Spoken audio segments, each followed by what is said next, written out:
Shameless plug.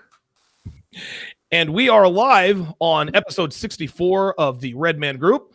I'm your host and moderator, Donovan Sharp. We are presented in part by the 21 Convention Patriarch Edition, which is less than 1 week away. This is the first and only event for fathers by fathers with a strong red pill influence. At the convention, our patriarchs will teach you how to take and maintain control of your wife and children to be the strong patriarchal head of household you were born to be. You will also learn how to raise strong sons and feminine daughters, but best of all, you will be taught how to lead your wife through masculine dominance and raise your children properly through nurture and discipline. You'll get a chance to shake hands and talk to red pill fathers like Hunter Drew, the keynote speaker, Socrates, George Bruno, Steve the Dean, Elliot Holst, Jack Murphy, and of course, the Godfather himself, Rollo Tomassi. I will also be at the convention as well doing a workshop, so you get to meet me there too.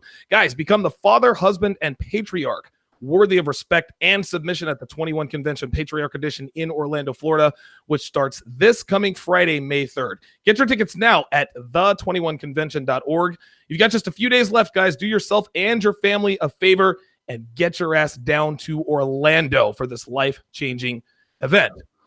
All right, so today's topic is about... Oh man, hey.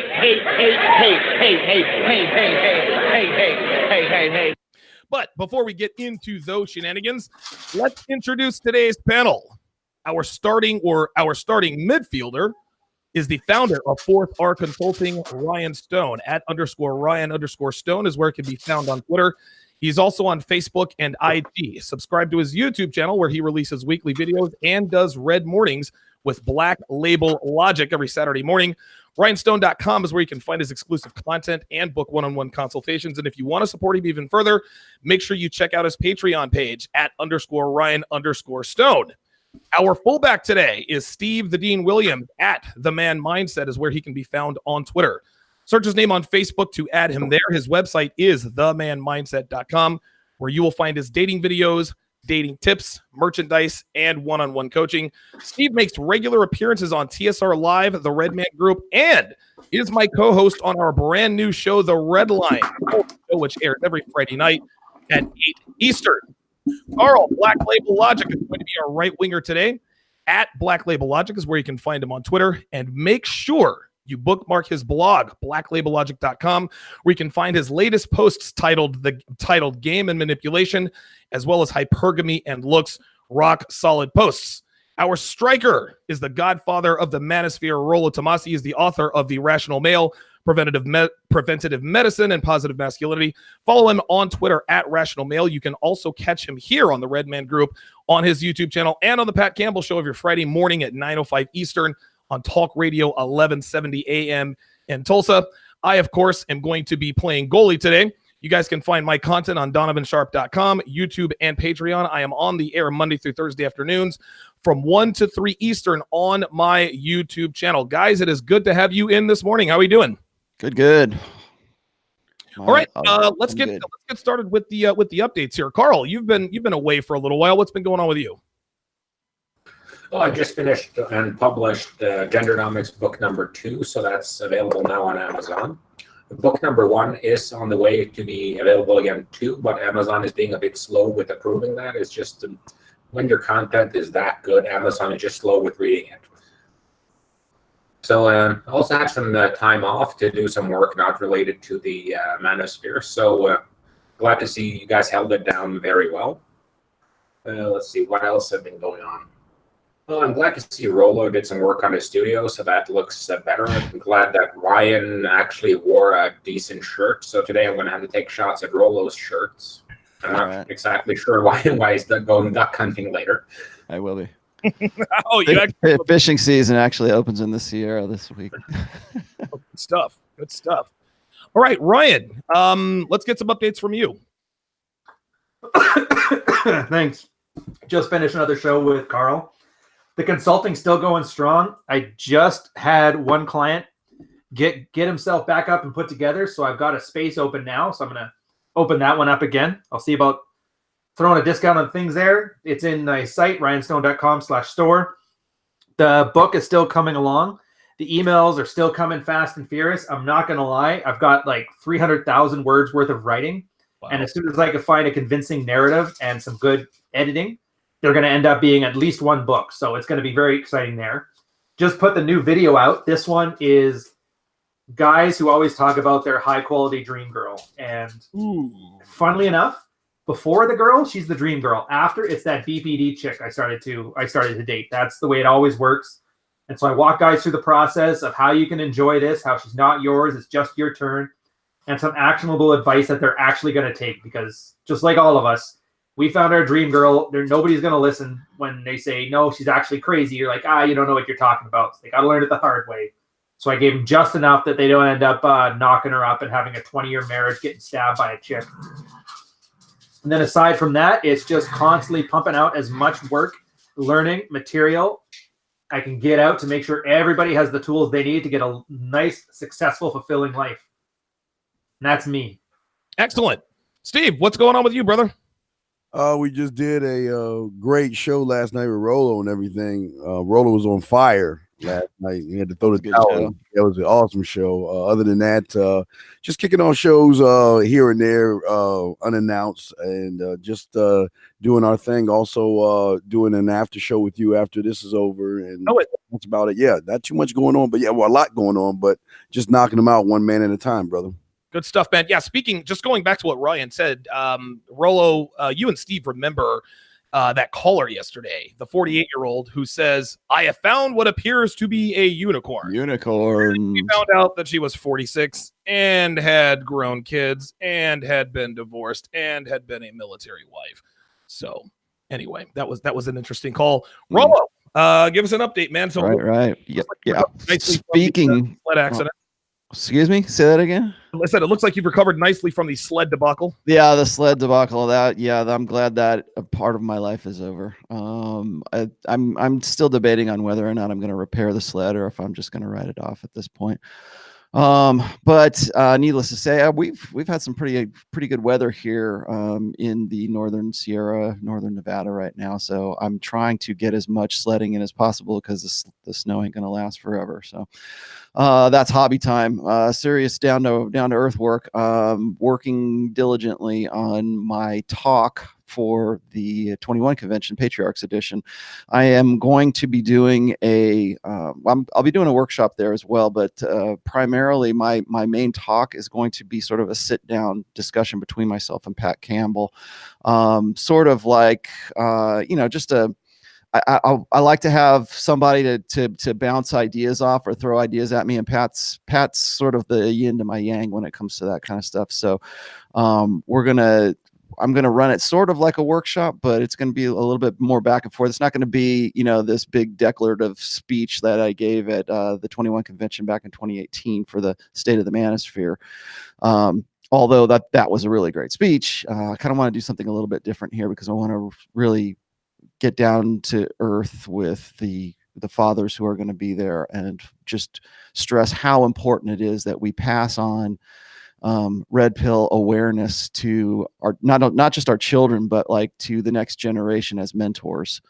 And so that's primarily what I'm focusing on my speech on. That really covers a breadth of topics that I don't think a lot of people are really aware of, but I think that in the coming years, particularly in the next decade, the 2020s, it's going to be imperative that we pass the torch on to the next generation here because things are looking pretty bleak. Anyway, so there's that. I did Pat's show yesterday. I did the show with you guys yesterday too. That was great. The new Redline show is awesome. Anybody who is not familiar with that, or if you didn't get to catch that, you can pick it up on the this channel, on the Redman Group channel. It's going to be sort of another affiliate show for the Redman Group, and it is designed for you to call in and get your get your problem solved.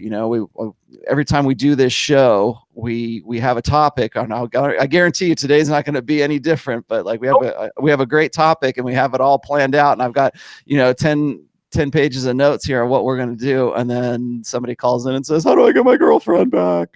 I don't know. Here's $100 super chat. How do I help me? And so that show is for you. If you have issues, if you have some kind of personal issues that are going on, what's funny is like I wrote down, I don't know if you guys did this, but I wrote down every call we took. Like I kind of titled them little notes here, and I would say at least 3 or 4 of them were the same problem. Yes. Which is, I met my unicorn. Oh, God. Should I? Oh, I moved in with her and now the sex has dried up. I think they're basically looking for permission. And a lot of guys do this on Rich Cooper's show with Dr. Sean Smith, before the train wreck thing. They call in with the same problem. And I think that if we can address that and people are listening to that, I think we're helping more people than just the guy that we are talking to. Yes, because other people have that. Yeah. So that show has a lot going for it and a lot of value to it. And it's not just going to be like just the 3 of us. It's going to, I might not be on, you guys launched it a week before. But I would like to see, other minds on that show giving advice, because really that's what we need. It's like a lot of guys want to call it the remember Loveline with Dr. Drew and Adam Carolla. Remember that show? It used to be on KROQ back in Pasadena, back where I used to live. But we need something like that. We need that's why I call it Redline, because we need a red pill hotline. We need a red pill love line. And people are getting, there's no shortage of shows where, you can call Delilah after dark or some shit like that. There's no shortage of shows where people are getting, nothing but blue pill and purple pill crap thrown at them. This is the real deal. This is like no punches pulled. And it's not like we're there to bully you or to beat you up. We're there to give you the harsh truths. And we tell, like I said in the description, it's like where we tell you what you need to hear, not what you want to hear. So so if you haven't seen the show, go in knowing that sometimes you're going to get punched in the face. Right. So, and sometimes you need a punch in the face. You need a kick in the ass to wake you up to, don't live with your girlfriend. And listen, we ask hard questions. Like we quiz guys like, hey, how long have you been dating? Or, do you live together? How much sex? Like we really do get into your kitchen, man. That's why I think the show has such great value, because those guys to tell us the truth. And if we smell bullshit, we're like, dude, you're full of shit. People will say you're full of shit. Yeah. And we have the the prerogative to do something like that, which I think is great, because, and if, people want to support the show, please do always hit if you're subscribing to this show, you're going to get the notifications for that show. So, be sure to, sign up, like the show, get it out there. The best thing you can do for us, if you want to really support the show, is retweet it or put it out there, tell your buddies about it. That's really how the Manosphere and the Red Pill has expanded to where it is today. It's not like we advertise. We sure as shit can't go and advertise in mainstream media. No, so get the word out there. That's one of the reasons why why the Irrational Male is is the Bible of the Manosphere right now, is because enough guys are saying, hey, check this out. You need to read this. So anyways, I got that going on. I'm still working on Red Pill and Religion. That show is I've got a new guest that I'm working on probably about Wednesday of next week. I'm going to do Red Pill and Religion, and I also have Nick Krauser coming on my show pretty soon too. So I'm going to do an interview with Nick Krauser. He's going to be speaking at the Poland convention, the 21 convention in Poland, and he is a classically trained pickup artist for he's a lot more than that, but if you're going to describe Nick Krauser, he is a classically trained day game pickup artist. At the Vienna School. Yeah, a good guy. I'm proud to call him a friend. I've known him for a very long time, and I'm glad we're bringing him. I'm gonna finally get to talk to him face to face. So that's what I'm doing. Good stuff. I had a short week of shows this week because I took a 4-day weekend last week. But next week, this coming week, actually, I'm going to be on the air for 5 days. I'm usually on Monday through Friday afternoons between 1 and 3. But I'm going to be on Monday through Friday for what I am branding Build Your Woman Week. I'm going to be doing a 5-part podcast series on how to build a female to your specifications with a red pill influence in terms of what you want and what you need in a relationship. And I'm going to be doing a different module every day. Monday's going to be focused on vetting a female for possible potential long-term relationship. And you might not ever get through the vetting process. You might not find a female who is who's worthy. So just be prepared for that. That's going to be that's probably going to be one of the longest stages. Tuesday I'm going to talk about training as well as setting boundaries and expectations. Wednesday will be dedicated to the sexual side of your relationship, how to dominate your woman in bed, why you shouldn't give a shit about her needs in bed, etc., etc. Thursday is going to talk about preventative measures and maintenance. And then Friday is all about contingency, what to do if shit goes sideways, what to do if she gets out of pocket. In addition, I will also be doing companion podcasts with exclusive content for my patrons every day after the main show. So I've got a great week of shows coming up here at TSR Towers. Again, go to donovansharp.com, patreon.com/donovansharp to learn more. Okay, guys, let's get started here, man. So today is about the haters of the red pill. A lot of guys out here drinking haterade as far as the red pill is concerned. Carl, I'm going to start with you. Now you've got a list, and I think we're going to go throughout the list here as the show goes on. But I'd actually like to get everybody's opinion. I want to start with Carl. Tell me, Carl, why men hate the red pill and red pill guys, and why women hate the red pill and red pill guys. Well, I think men hate the red pill guys because for some, they view it as being dishonest or immoral. Like those are usually the, oh my God guys, the pearl clutching guys who are hiding behind with Reverend Lovejoy there in The Simpsons. Then you have the guys who are just not willing to put in the work. So look at your MGTOWs, your, I think we call them dull fuckers on the in the green room. Yes. The guys who they're not willing to put in the work, or they just don't think the juice isn't worth the squeeze. So the problem isn't with the juice so much as it is their juice, because they get that shitty stuff made from concentrate that's been shelf stable for about 3.5 months and has been stored in a Walmart bunker for 8 years. And then I get that fresh squeezed stuff. So I'm quite happy with my juice. Then you have the women who are just kind of and then you have a third category of men, which are the guys who kind of want to position themselves as, the new leaders of what men should be.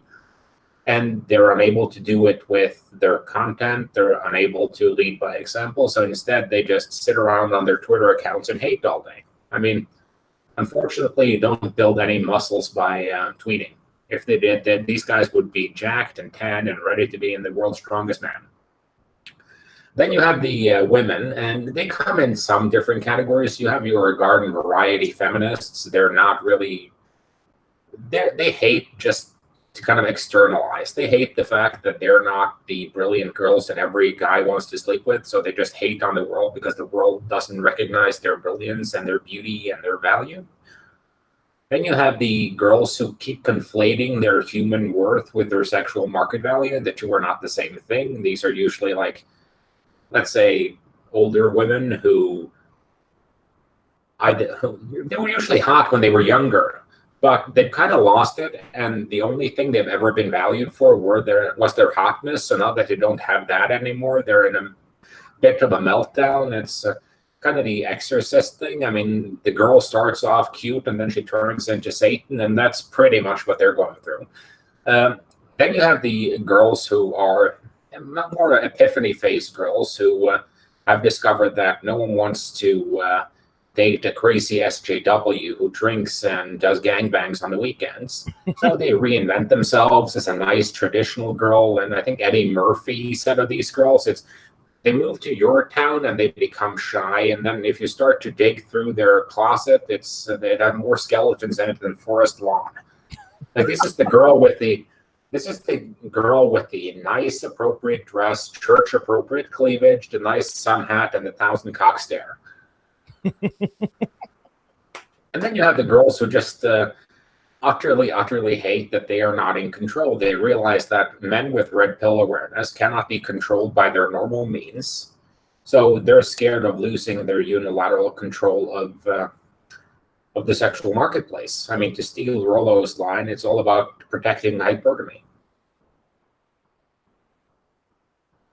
Okay, Steve, what are your thoughts on why men hate the red pill, why men hate red pill guys, as opposed to, or the same as, women who hate on red pill guys?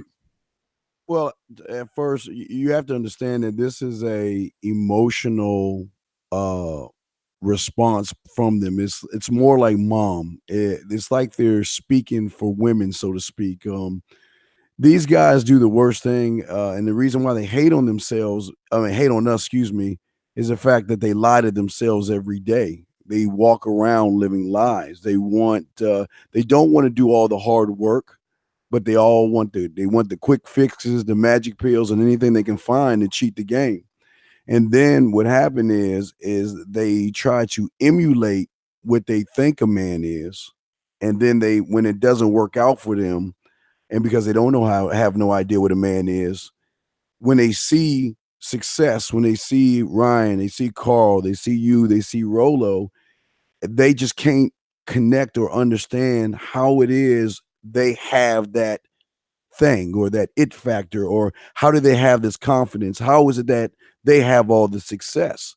And they have no idea. And the thing about them, they're not responsible for their actions and their circumstances. They take no accountability, just like mom, no accountability, no responsibility for themselves. So what they try to do is like, I'm gonna give you an example.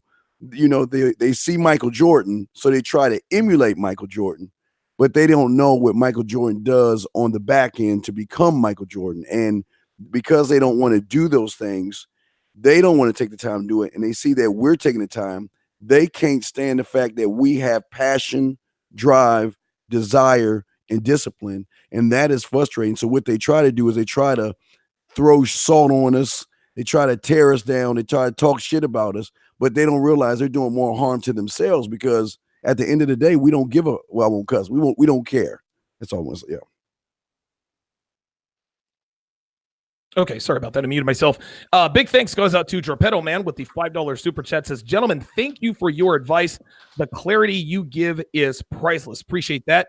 Ryan was supposed to be up next, but I guess he is missing an. I'm here. Oh, you can't hear me? Dude, no, you're off to the side. You're out of shot right now. Appeared in the screen. My bad. There we go. Holy shit, man. That's a I just double checking these notes here. So I'm basing this off of a few years that I've spent in the trenches arguing with retards online. And the key point I can say from this is it's female solipsism or male ego. Most of the stuff we talk about is right, and that what's not right is usually useful. The first comment you'll get back is, yes, those things happen, but our motivations are different, which is hilarious. And I'll remember this one, Archwinger's scale. He brought it up years ago, and it's been true as hell. Every time you see any red pill nugget brought into a different community and have them discuss it endlessly, it'll always go on the same thing. It doesn't work.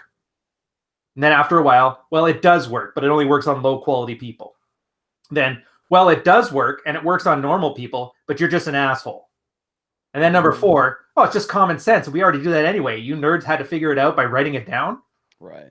It's the funniest thing, and I've watched it happen with multiple things. It happens with AWOLT, it happens with hypergamy, it happens with solipsism, it happens with plates, it happens with abundance in women. Everything I've ever seen, you get a bunch of soccer moms in a room, after about 4 years, it'll run through those various different narratives until eventually it's just common sense. You're supposed to do it anyways.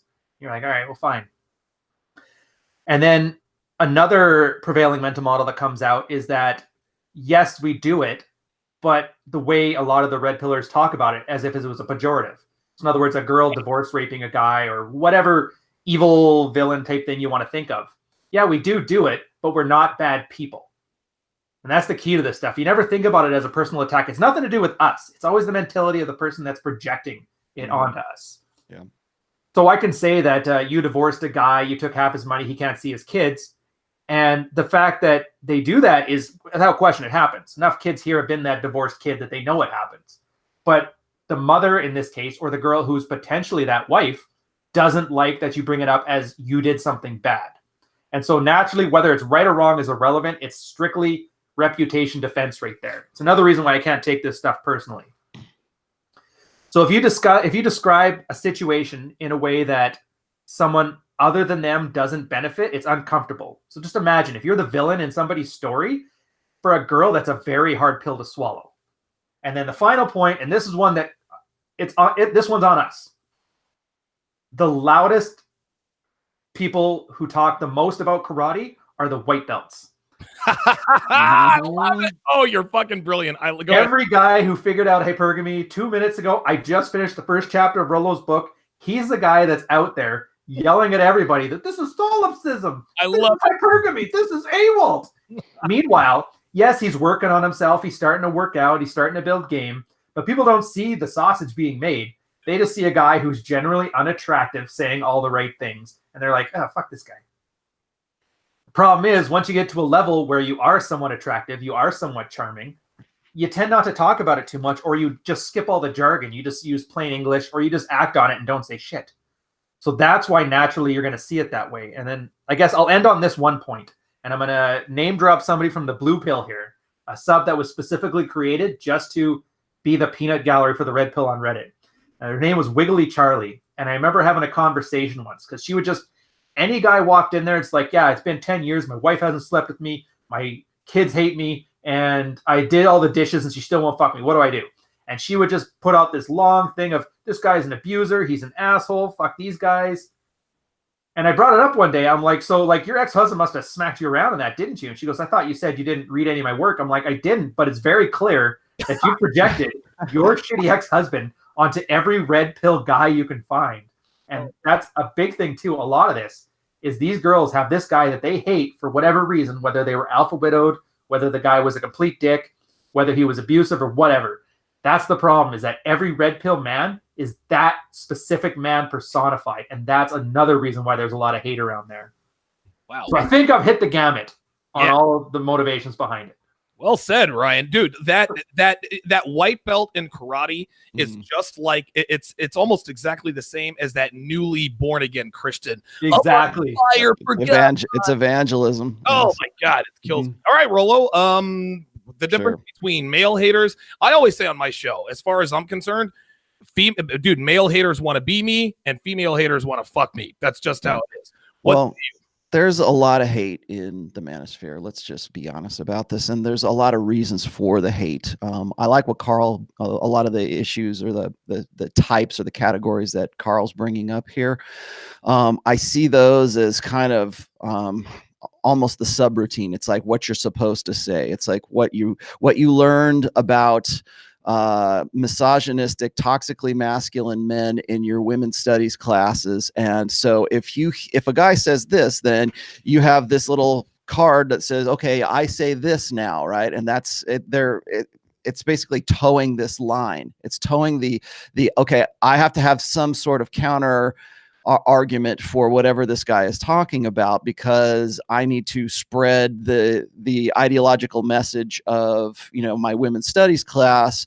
And you have to understand that these guys, men and women, look for every occasion that they can possibly find, even if it just smells like misogyny. They're right there, Johnny on the spot. That's why we call them white knights, right? They're right there to defend milady's honor. They're right there to tell you why they think you're wrong, because they wait endlessly for that kind of stuff. And ever since we've had social media, it has only exacerbated that. It's only given them more of an opportunity for that. So it's like you can be in polite conversation and they'd be like listening and eavesdropping on another conversation. If they hear something that sounds like a triggering word or something that they heard in their social justice classes or whatever, they're going to stop what they're doing and go over there and use that opportunity to correct you. Now, a lot of guys will do this. A lot of men will do this because they see it as an opportunity to prove their quality.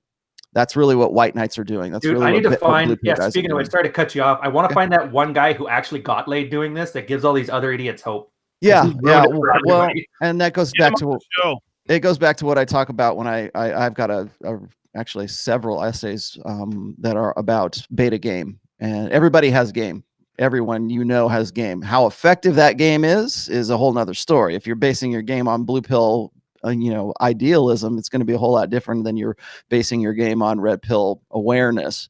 So, but everybody has game. Everybody has some sort of way that they think is best to go about being a single dude or a single woman to going and finding intimacy with another person.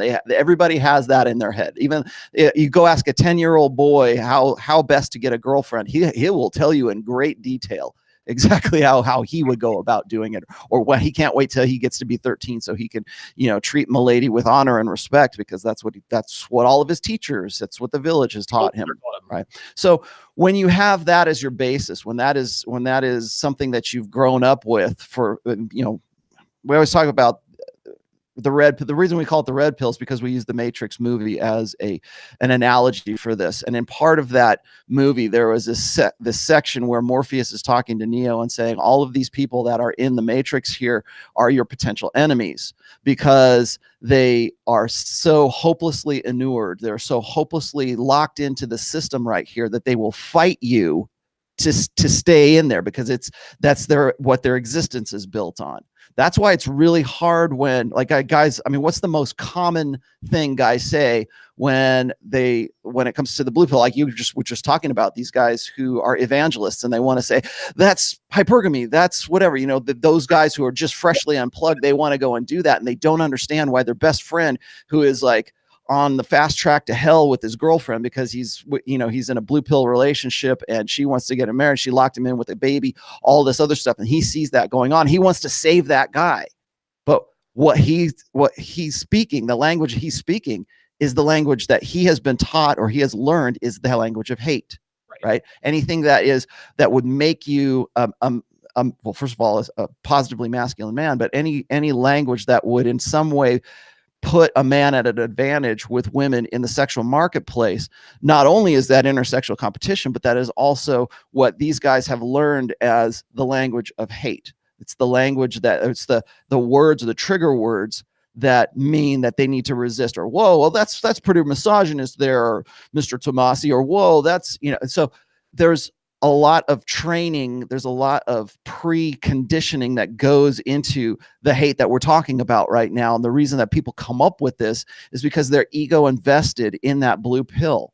They are those guys in the Matrix. They're the people who are so hopelessly dependent on the system, and it's so hopelessly dependent on their blue pill conditioning that they will literally fight you to stay in that blue pill conditioning. They will fight you because you are making other men aware of something that is an attack on their personality. And I don't know if I've ever said this before, but when I use the term ego investment, what that means is that you so entirely adopt and believe in a particular belief. It can be politics, it can be religion, it can be the way that you are, it can be blue pill conditioning, it can be the way that you think is best to go from single to intimate. Okay, those are ego investments.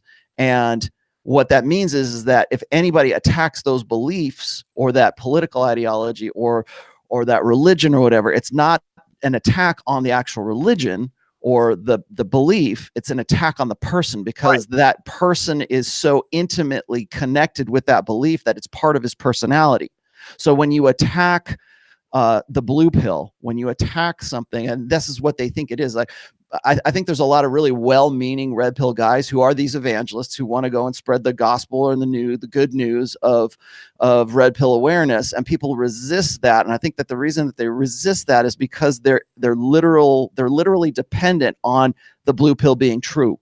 Because if it's not true, then they get nihilistic, and then they get apathetic, and they go black pill or whatever, and they can't exist in that. We were just talking about this with a guy on the Redline show yesterday. The guy's like, I really wish I could just plug myself back in. I really wish I could go back to like ignorance is bliss, right? I wish I could go back to my blue pill ideals, but I can't do that because I have the red pill lens now, and everything I see reminds me of the truths that you've made me aware of, and damn you for making me aware of those things. So I think a lot of hate that we talk about is a challenge to those ego investments. It's a challenge to the conditionings.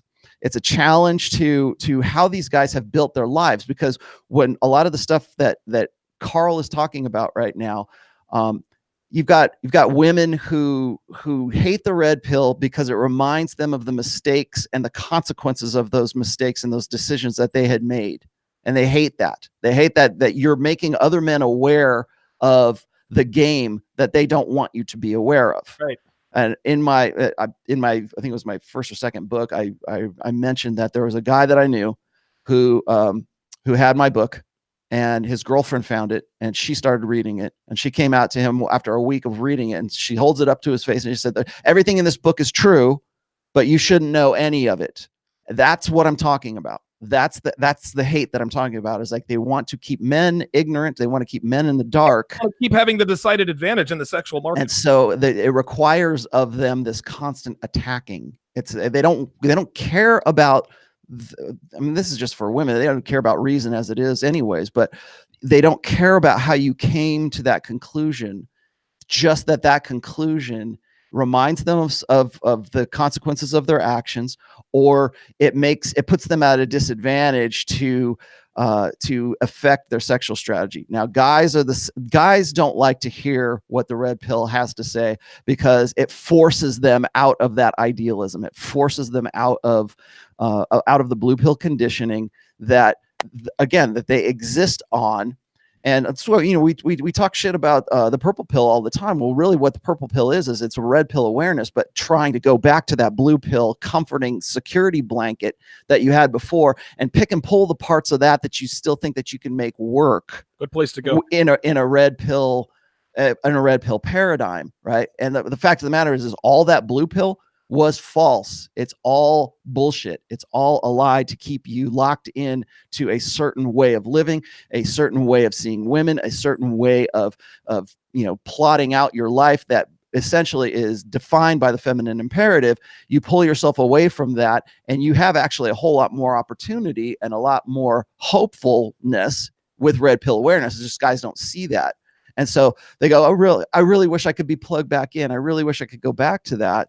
And so how do they do that? Well, they have to attack what you're saying. They have to attack and say, well, yeah, that Rollo guy, he's on spot. He knows his stuff, but it's truthful anger.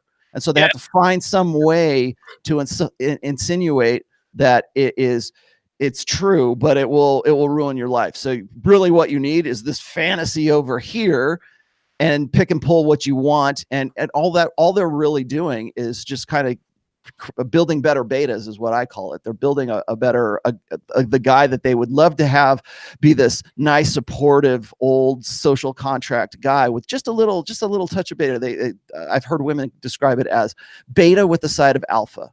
And that is not believable. We could do a whole show just on that alone. But a lot of the hate that I see come out of the Manosphere, critics of the Manosphere, it's always the same. It is the exact same rationales. Later on in the show, I'll read this. Royce had a brilliant post called "The Unbearable Triteness of Hating," and he runs down about, I think, like 15 or 16 different ways that people hate the red pill, or people hate the Manosphere. And all of these things, like he wrote this back in 2009, 10 years ago. And every single one of these articles I still see in the Manosphere, because people think they're novel. Because when people come out of that blue pill, delusion, and they see this red pill stuff that challenges those ego investments, they tend to use the same rationales. And that's why we have categories. That's why Ryan can say, he can distill it down the way he has, or Carl can distill it down the way he has, because they're predictable.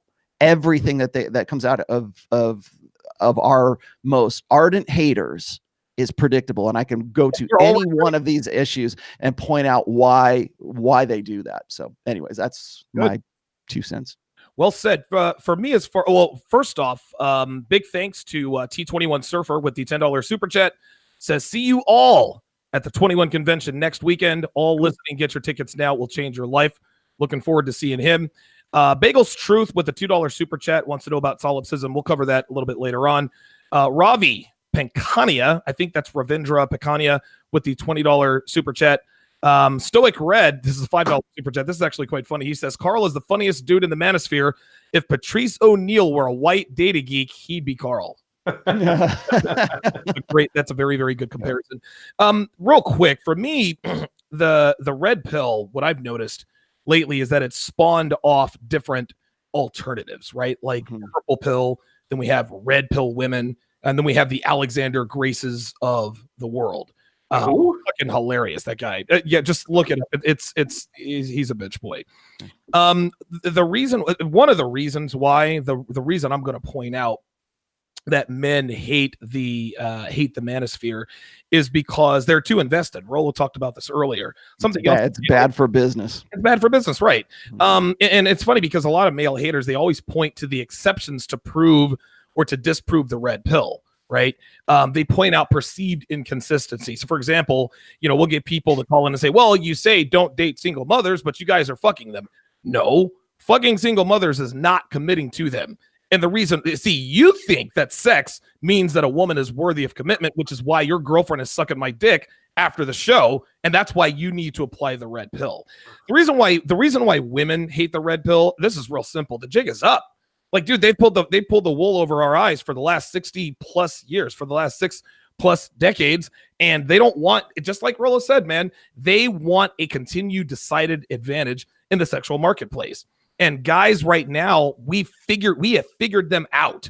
We know how the sausage is made. We know that women are not that awe-inspiring anymore, and we're now vetting them more properly. Guys who like the red pill, who are trying it out, they're looking for that magic wand. They're looking for that silver bullet. And when it doesn't work, I remember I went to a jiu-jitsu class, right? And I don't know how the red pill, I think it was because the instructor asked me what I did for a living. And I was like, well, I talk about dating and this and that and the other. He kept asking specific questions. I said, finally, I just came out with it. I said, all right, well, jiu-jitsu, fuck it. Yeah, it's a red pill influence. And one guy said, well, yeah, the red pill, I tried that stuff. It didn't work. I said, that's because it's not stuff. I said, you're looking for that magic wand. Am I wrong? And he shut the fuck up. That guy could have destroyed me because I think it was a purple belt, but whatever. Anyway, listen, to end things on my little diatribe, guys hate for two reasons, and it's actually in two stages. Number one, it's because they know we're telling the truth. Any rational male, pun intended, knows that red pill truth is the truth. But when they discover that they know that they don't want to put in the work necessary to change their lives, this is why they hate. They know we're telling the truth, but then when they figure out that they're not willing to put in the work, this is why they hate. All right, so what we're gonna do now is we're gonna do like a quick round robin. I've got Carl's list in front of me in terms of the typical haterade rhetoric, and I guess we'll all just try to keep it, I don't know, 30 seconds to a minute or less, and we'll just go down this list of 10. Again, guys, we're going to be opening up the phone lines here in about 15-20 minutes. So let's go ahead and get started here. Number one, who hurt you? Rollo, go. What is that? Oh my God. This is just NPC. I love this. This is what Vox Day would call baffle garble. I love that term, so I'm gonna try to insert that into my vocabulary.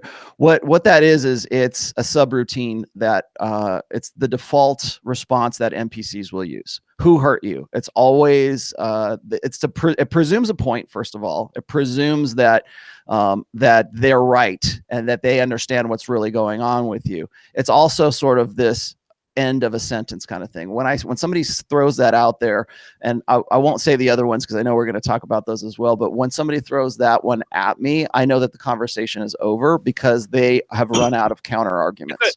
Yep. And Twitter is just for the sake of the edification of everybody here, Twitter is not for good reasoned debates. It is for shit posting. It's for advertising, for shit posting, because I will tell you, I have gone, I think what's interesting about Twitter right now is we always want to like build these big long threads and stuff. It's like, start a damn blog. Okay. Don't do threads, start a blog and have people go and read your blog. So anyways, when I see that, that's just the end of a sentence. That's I've run out of ideas. Here's who hurt you. It's that middle school stupidity that you get from Twitter trolls. All right, Carl, who hurt you? What's your response to that? Mostly your mom. I mean, my coffee is always served too hot and she uses too much fucking teeth. All right, good answer, Ryan. Yeah, if they're going to be dismissive, just be dismissive in kind. Who hurt you? I don't know. You're kind of hurting my feelings now. Oh, you move past it. Like, yeah, let's just say everybody, you hurt me. So now what? Where are you going with right. That? Yeah, right. See, and you're just asking them to follow it through, because that's the thing. Most of these conversations, especially with women, that'll have where they just infer that this is bad. They'll just describe what's going on, put a snarky little at the end of it, and you're supposed to apologize because it's bad. So just own it. Yeah. Imagine being so insecure. Imagine. Oh, Jesus. Fuck. Yeah, who hurt you? I don't know. You're kind of hurting my feelings. And then they have to take it from there. Where do you go from there? They don't. Good. It's the end of a conversation. Steve, who hurt you? Who hurt me? Well, the question is, who hurt you? And you know, This is great. The Pee Wee Herman response. I love it. yeah, I'll tell you what hurt me. The fact that I can get women, and what hurts is that I only do 10% of the work, while you do about 90%. That's why I'm hurt. My response to who hurt you, and I don't respond to this because just like Rollo said, it's the end of a sentence. The reason they say that, it's more of a statement via question. The reason they say who hurt you is they want to let the world know that someone has hurt you. And the reason they want to let the world know that is because they know that we've got the frame. They know that we're kicking life's ass. So we're going to point out one of his weaknesses. Who hurt you? You're so good with women. Oh, yeah? Well, there was somebody out there that got the best of you. Who hurt you? They're not interested in the answer. They're just interested in pointing out. They presume they are correct. And that's, there you go. It's a very bad debating technique, but they presume It's a great bullying. They presume the truth. Yeah. No, I agree. Number 2, you are just a man boy. Carl, let me get your take on that. That means every girl I sleep with is a pedophile, so we should probably get them rounded up and put in jail. Rollo, you're just a man boy, Tomassi. All right. All that is qualifications. It's I am going to set the terms of what is legitimate and what is not legitimate. That's what a person who throws that at you, again, they're presuming the point that anything that they say is legitimate and you have to qualify to them for legitimacy. So if you're just a man boy, what they're saying is that because you don't live the way I do, or because you're exposing me to some very uncomfortable truths, I'm going to delegitimize and disqualify whatever you say because you don't live up to what my definition of legitimacy actually is. And that's really where that goes. Good shit. Steve, you're just a man boy, Steve. Damn, man, Rollo, shit. Oh, Rollo didn't see like I got to put Steve before Rollo. And, it's always presuming the point, man. It's always presuming the truth. You're on point, brother. No, you're a man boy is just another reaction. It's just it's a mommy or feminine reaction, an emotional reaction that you have to say or try to bring somebody down to make you feel better about yourself. If somebody says, Donovan, you're just a man boy, I say, you're just a man, right? I say to him, I'm just a man, boy. And if he's a black dude, then he's going to get really upset. Then, of course, at that point, he's going to start calling me all sorts of names. All right, number 3. Let's see. Steve. Wait, you didn't ask Ryan. Ryan, what? Ryan, I totally skipped over Ryan. Ryan, yes. I was going to say just. That's it. Same thing. Like, why? Like, you can't. The theme on mine are all these are not going to be to take it seriously, but they're obviously doing it in front of an audience. Yes. So what I do is if the audience is going to be entertained, I'm going to give them a show. You're just a man boy. Just a man boy? I think I'm more than that. That's Mr. Man Boy to you. Yeah, Mr. Man Boy. One day I'm going to be a man, and I can't wait. Like, as long as what you say is entertaining to the other people, it shows 2 things. 1, their bullshit doesn't affect you. 2, you're the more charming winner in this conversation, and they're going to side with you regardless of the words. Of course. I think Ryan has this figured out, man. I think he does. Be a professional asshole. It makes it much easier to figure out. Listen, I don't have the emotional maturity to look past this stuff. That's why this is why I don't even look at the chat anymore, because I can't help myself. Thank Carl for the term. We called it blunted effect. I guess the greatest thing once I learned what it was. Good stuff. All right, let's move to number 3. Steve, you're not a real man. Well, how can you define what a man is when you're not one? How can you tell me I'm not a real man when you blame others, you live in the past, you make excuses, you lack personal development, you dwell in fear, you stay in your comfort zone? How can you call me a man when you don't know what one is? Very nice. Ryan, you're not a real man. Make them qualify it. All right, what's a real man? And they're going to say some bullshit that other people are going to argue with. So at that point, then the argument's no longer about me not being a real man. It's about how they said, well, technically chores aren't what a man would do. And, well, what about this? Is it scotch or is it bacon-scented beard oil? And you're just sitting there like, this is a fucking waste of time. And then give eyes to the guy's girlfriend or something. Or if it's online, just start laughing. Or, say all that and then say, by the way, tell your girlfriend I said what's up. Dude, at least you'll get something out of it. Like, Rollo, you're not a real man. What do you say to that? Again, that's disqualification. That's all it is like I have the ultimate truth, I have the ultimate legitimacy, and you don't.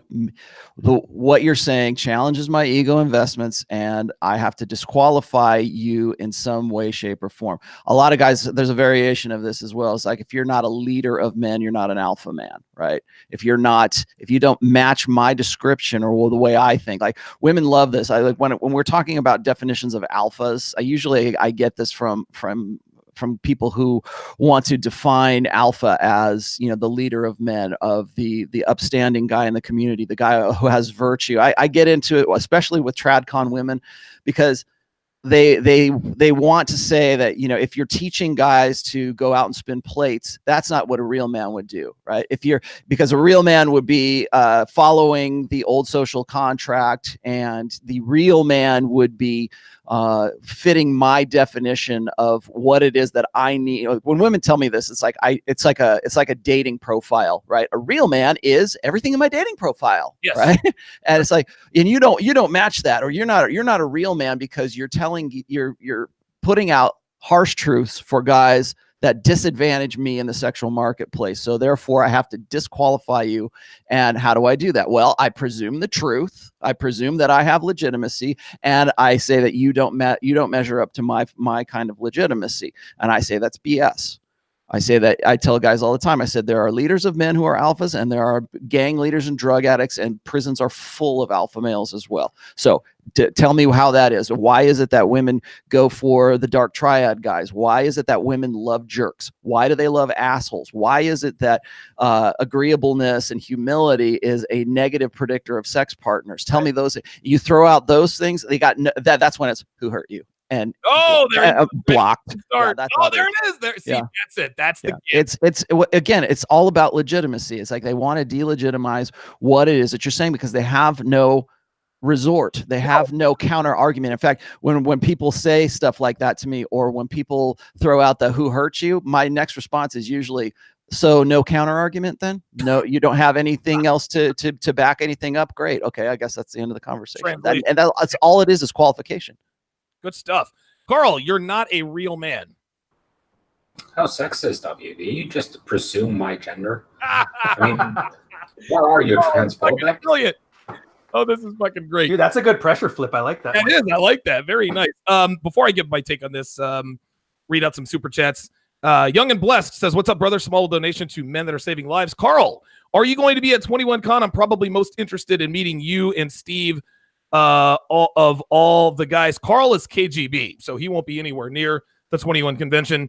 Young List also, or will he? Oh, you know what? Wasn't that the prevailing rumor? Like, Carl was in the crowd at the 21 convention. I think I shook his hand, but I can't quite be sure. Quite get it. Yeah, exactly. Very good. Young and Blessed with a couple of $1 super chats. Freelance Ronan, $5 super chat. Drop it in the tip jar. Keep up the great work. I've got a couple of super chat questions in here. I've got them all up in a row. I promise we'll get to these. We want to stay on topic, and then we'll get to the super chat questions a little bit later. When people say, Donovan, you're not a real man, I use the Derek Jackson response. Derek Jackson is the Black Matthew Hussey. He wrote a book called Single Moms for Grown Men Only, and my response to that, then call me Peter fucking Pan. Here's a good one.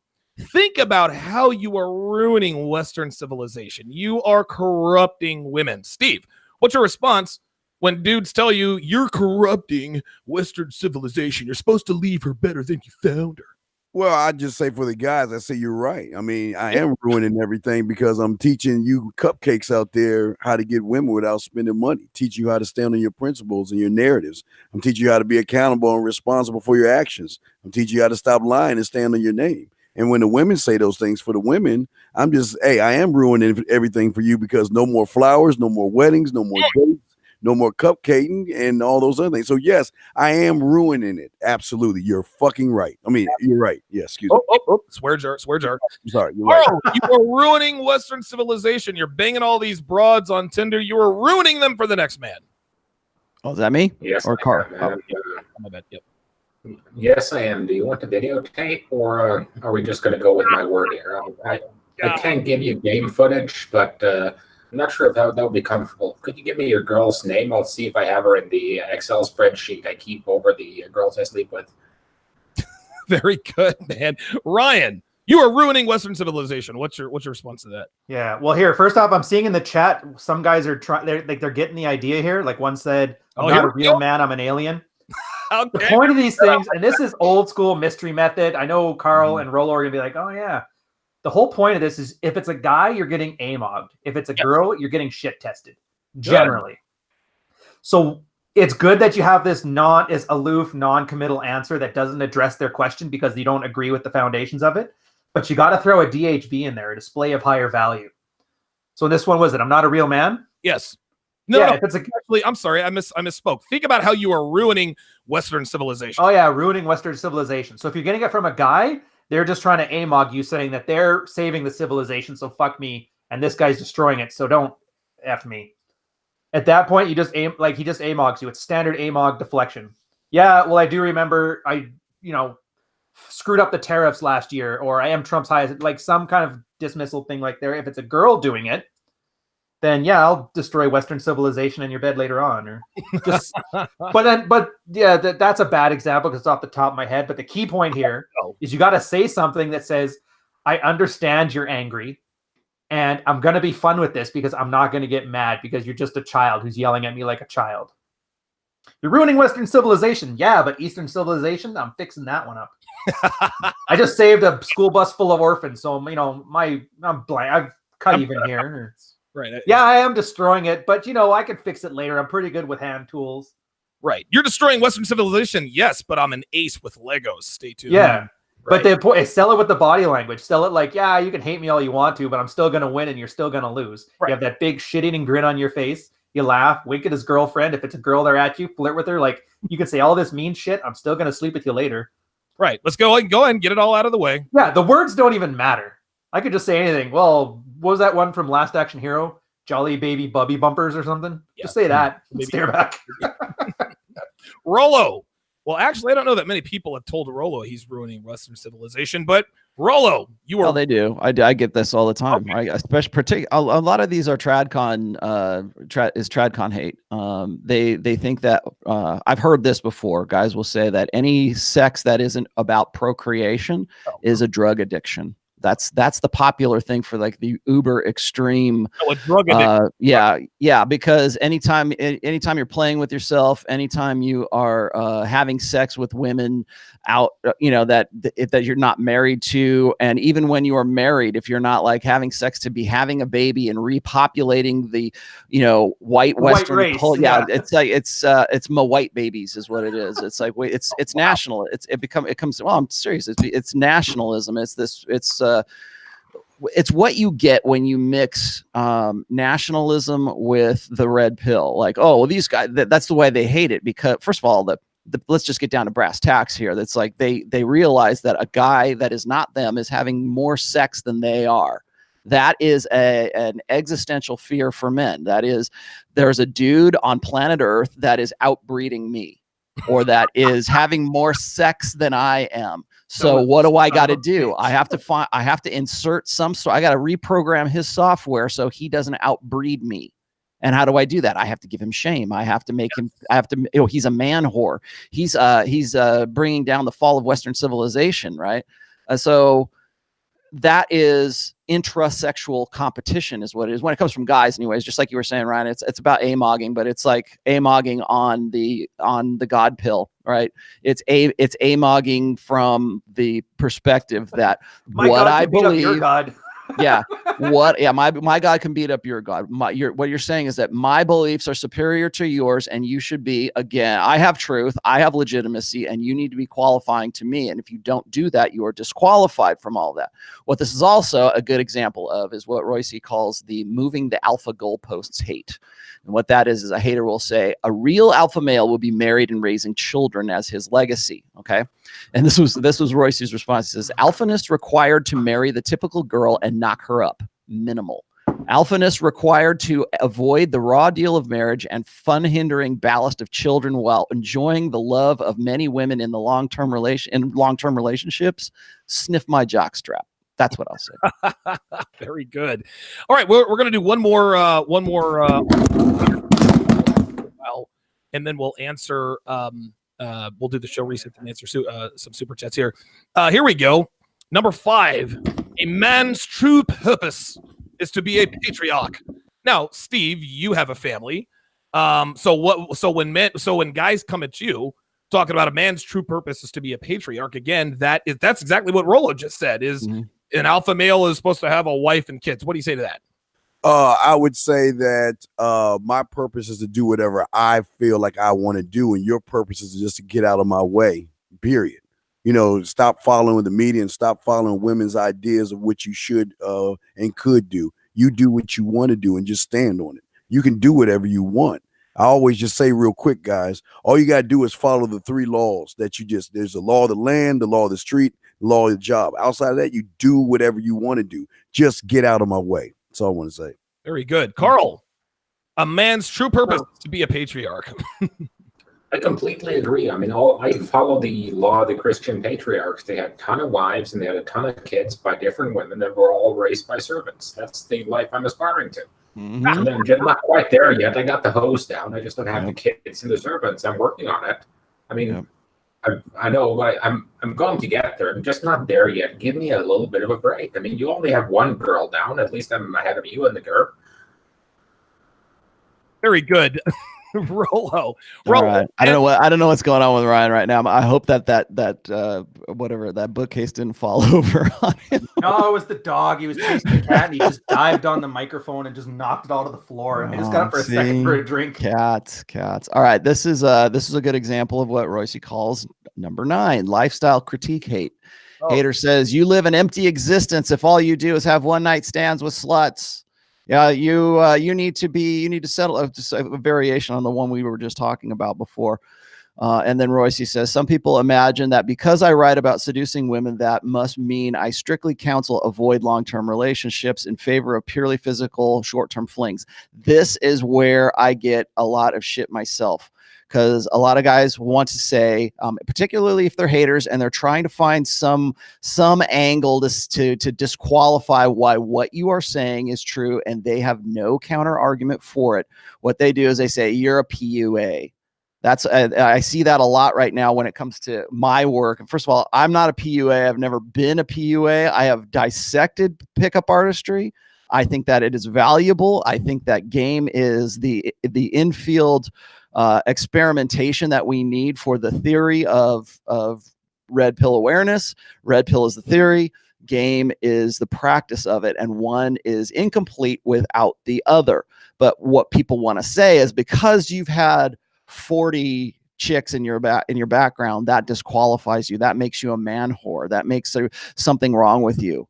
Like especially when I'm talking to guys who are of a religious mind, and I have been talking to quite a few of them, if they find out that my notch count is like 40 plus, then they go, oh, well, that's the problem right there. He can't seem to find a long-term relationship. And then they don't realize that I've been married for almost 23 years now.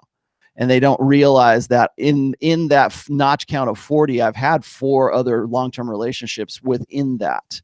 But that's their go-to disqualification is that I love that about you, by the way, you and me, where guys keep talking about how you need to settle down and do whatever. And I'm like, hey, we're the dirty heathens and we seem to be doing it better than you, Christ-like folk. You know, and I can't, and what's funny is I can't find legitimacy on any side, right? So if I'm talking to guys who are like MGTOW, if I'm talking, that's one point of agreement I think MGTOW and PUA has, is that well, you shouldn't live your life for women or whatever, but like one of those groups is getting laid and one of those groups is usually not getting laid.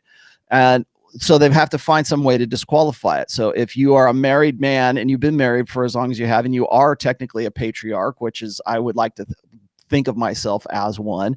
If you're like that and you have a notch count of 40, well, there must be something that's wrong with you, because you didn't find your perfect little freaking snowflake when you were out of the 7 that you're on average that you're supposed to get in this lifetime. And then once again, if you see a guy who lives that lifestyle, That's like, I'll just read this here real quick. Royce also said these people are wrong. They knew that, of course, but that doesn't mean there's something wrong with the occasional no muss, no fuss, empty sexual encounter. That's the other thing I wanted to say is like they want to apply meaning to sex. They want to apply their meaning and their legitimacy to sex. So the only legitimate way to have sex is how they're doing it. Well, why is that? What's the latent purpose of that? The latent purpose of that is to slow you down. It's to keep you from outbreeding them. And that's why I get like guys will hit me up all the time. They will say, well, isn't the beta male, isn't the guy who gets married and has kids with the girl who just got off the cock carousel, isn't, you know, in her epiphany phase, isn't he actually the alpha in this case because he's outbreeding you? He's out, you know, he has 2 kids and you don't have any kids. Yeah, the 300 years, the genetic lineage will laugh all the way to the bank, but we're all going to be dead. But yeah, that's true as well. But the other thing is like, what is the defining means of legitimacy in that? Okay, because from an evolutionary standpoint, I would be outbreeding you if there was such a thing as if there wasn't such a thing as hormonal birth control. If we didn't have birth control, I would be outbreeding you. You are outbreeding me as your beta male living, you know, the life that you're living right now. But I think guys sort of see things in the short term. They don't realize that probably in 7 to 10 years, they'll be divorced and their perfect little quality woman will be going out and having sex with guys who are just like the alpha cads that they're, you know, that aren't the patriarchs because they want that excitement. Everybody wants to say that virtue is in some way sexually attractive. It's not. I'm not saying it's a bad thing. I'm just saying don't think of it as a seduction technique because trust women to be women, right? There you go. They're going to be alpha fucks and there's going to be beta bucks. And yeah, you're going to have kids with them. But from an evolutionary standpoint, they're still outbreeding you because they're having more sexual encounters. They're having more sex with more women. You are having less sex with one woman. And however you want to live your life, brother, go ahead and do that. I've done the same. I've lived with one woman for the last 23 years, but there was a time in my life where I got it up to 40. So what, you know, where's the legitimacy in all of that? And so again, we get back to disqualification. If you're not living the way that I want you to live, you should be disqualified from the sexual marketplace and women shouldn't want to have anything to do with you. It's slut shaming is what it is. It's like when women slut shame another girl and they see that hot girl in the club and they go, oh, who would wear that? You know, that women slut shame women way more than men slut shame. I don't even think men would dare to slut shame women these days because of I slut shame them all the time. But, yeah. Well, but yeah, you do. But most guys being, you know, beta male, 80% of blue pill beta males would not dream of that. But women overwhelmingly slut shame women more because what are they doing? They're disqualifying them. They're saying that woman should be removed from your consideration for long-term commitment. And I over here would be a great wife and I would, you know, rock your world. And, oh, I know I'm a little bit older, but I'm in my sexual prime. Yeah. So it's a game. All intrasexual competition is disqualification. It's saying that person is not worth your intimate investments. And the same thing happens for guys. Same thing happens for girls. All right, Ryan, what you got, brother? I was going to say, yeah, you don't want that 22-year-old that's good at sex. You want me. I can give a quarterly hand job like a champ. Yeah. Yep. Okay, the scotch is kicking in. So I got a point to make here. On this DNA argument, it's disingenuous as shit and it bothers me. Because this is the same guy. When you argue about why do you like having sex and why are you putting women on a pedestal, all that shaming crap. And you say, look, I like having sex because we're hardwired to have sex with as many women as possible. Well, we're people. We're above those animal instincts. Now, these are the same guys who start saying, well, because DNA and evolution, you need to be settling down and case selecting. Like, you don't believe that. You didn't believe that before, but you believe it now. Why? Nobody gives a crap about DNA. Nobody. I don't care what they tell you about the genetic lineage and how you're going to have great grandkids that will all be dead, but I'll have beaten you then. It's this weird thing. It's womanese.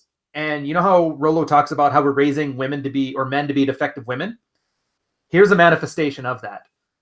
Guys start using these same shaming tactics of stuff they don't care about. It's womanese. Using the correct combination of words, shame, anger, and wounded appeals to somebody's pity in order to get the action you want from the other person. It's manipulative, it's disingenuous, And it wouldn't be so bad, except for the kind of guys that use it is I don't want to have sex with them. So it's very unattractive when they use it. I think that's the final part of the point there. Okay. Yeah, basically nobody gives a crap about DNA. I really expected it to be more profound with like some kitschiness at the end, but we get what we get. It's disingenuous. Yeah, I agree. Gentlemen, you are watching the 64th edition of the Red Man Group. We're brought to you by 21 University. If you're looking to kick even more of life's ass, you need to get over to 21university.com. 21 University is a video streaming service for men that provides the best videos in the world on self-improvement, dating, health, philosophy, and more. It is all in a tightly focused, perfectly designed, distraction-free environment. 21 University will help you to take control of your dating life, get healthy and grow strong, create wealth, earn more, and master your career, and most of all, become the author of your life to become your ideal man. Go to 21university.com now to get a free month. We are also sponsored by Tactical Soap, which will instantly turn you into a 6'4" alpha male with Chris Hemsworth looks, a Ron Jeremy notch count, and Jeff Bezos net worth without McKinsey. My favorite, of course, is Bond, which helps cologne last longer on my skin. We're going to open up the phone lines here momentarily, but let's do another round robin here on number 6, because this is a very, very good list that Carl had just come up with, and this is probably the one we get the most. You are just bitter. And I'm going to start with Carl here. You're just bitter, Carl. This is why you are part of the Red Pill. Yes, I'm horribly bitter. You wouldn't believe how bitter I am. That's why I'm ruining Western civilization, destroying all the quality women. It's my way to get back at the world for having wronged me. So I had two options a couple of years back. I could either learn how to get laid and start banging all these women and doing the long haul, or I was going to have to end up being a school shooter, and I graduated way too long ago. It would look weird if I went back and started shooting. Very good. Ryan, good God. Why are you so bitter? Yes. What no, not why are you? Well, yeah, Ryan, you're just bitter. Oh, actually, I'm technically more savory with just a little bit of sweetness in there. Just a little bit. Steve, what you got, man, when they say that you're bitter? Right. That was funny, man. Yeah, I am really bitter, man. Y'all guys don't understand. I just want to get on my soapbox. I'm bitter because I'm sick and tired of women hit me up on Facebook, hit me on Instagram, sending me nude photos and trying to pick me up. I'm very bitter. I am disgusted by that. And I would appreciate you women stop trying to hit on me. I'm bitter, man. Very good. Rollo, dude, you're so bitter. You wrote a 3-book series on Yes, that's all. I'm just, you know what? It's better to be bitter than salty, right? Nice. There you go. Right, like that one. There's your one-liner for the day. No, I was just gonna say is that whenever this is you, and this is the number 1 entry on the Royce list that I'm looking at, you're bitter. You're a bitter misogynist, right? You somebody that goes along with who hurt you.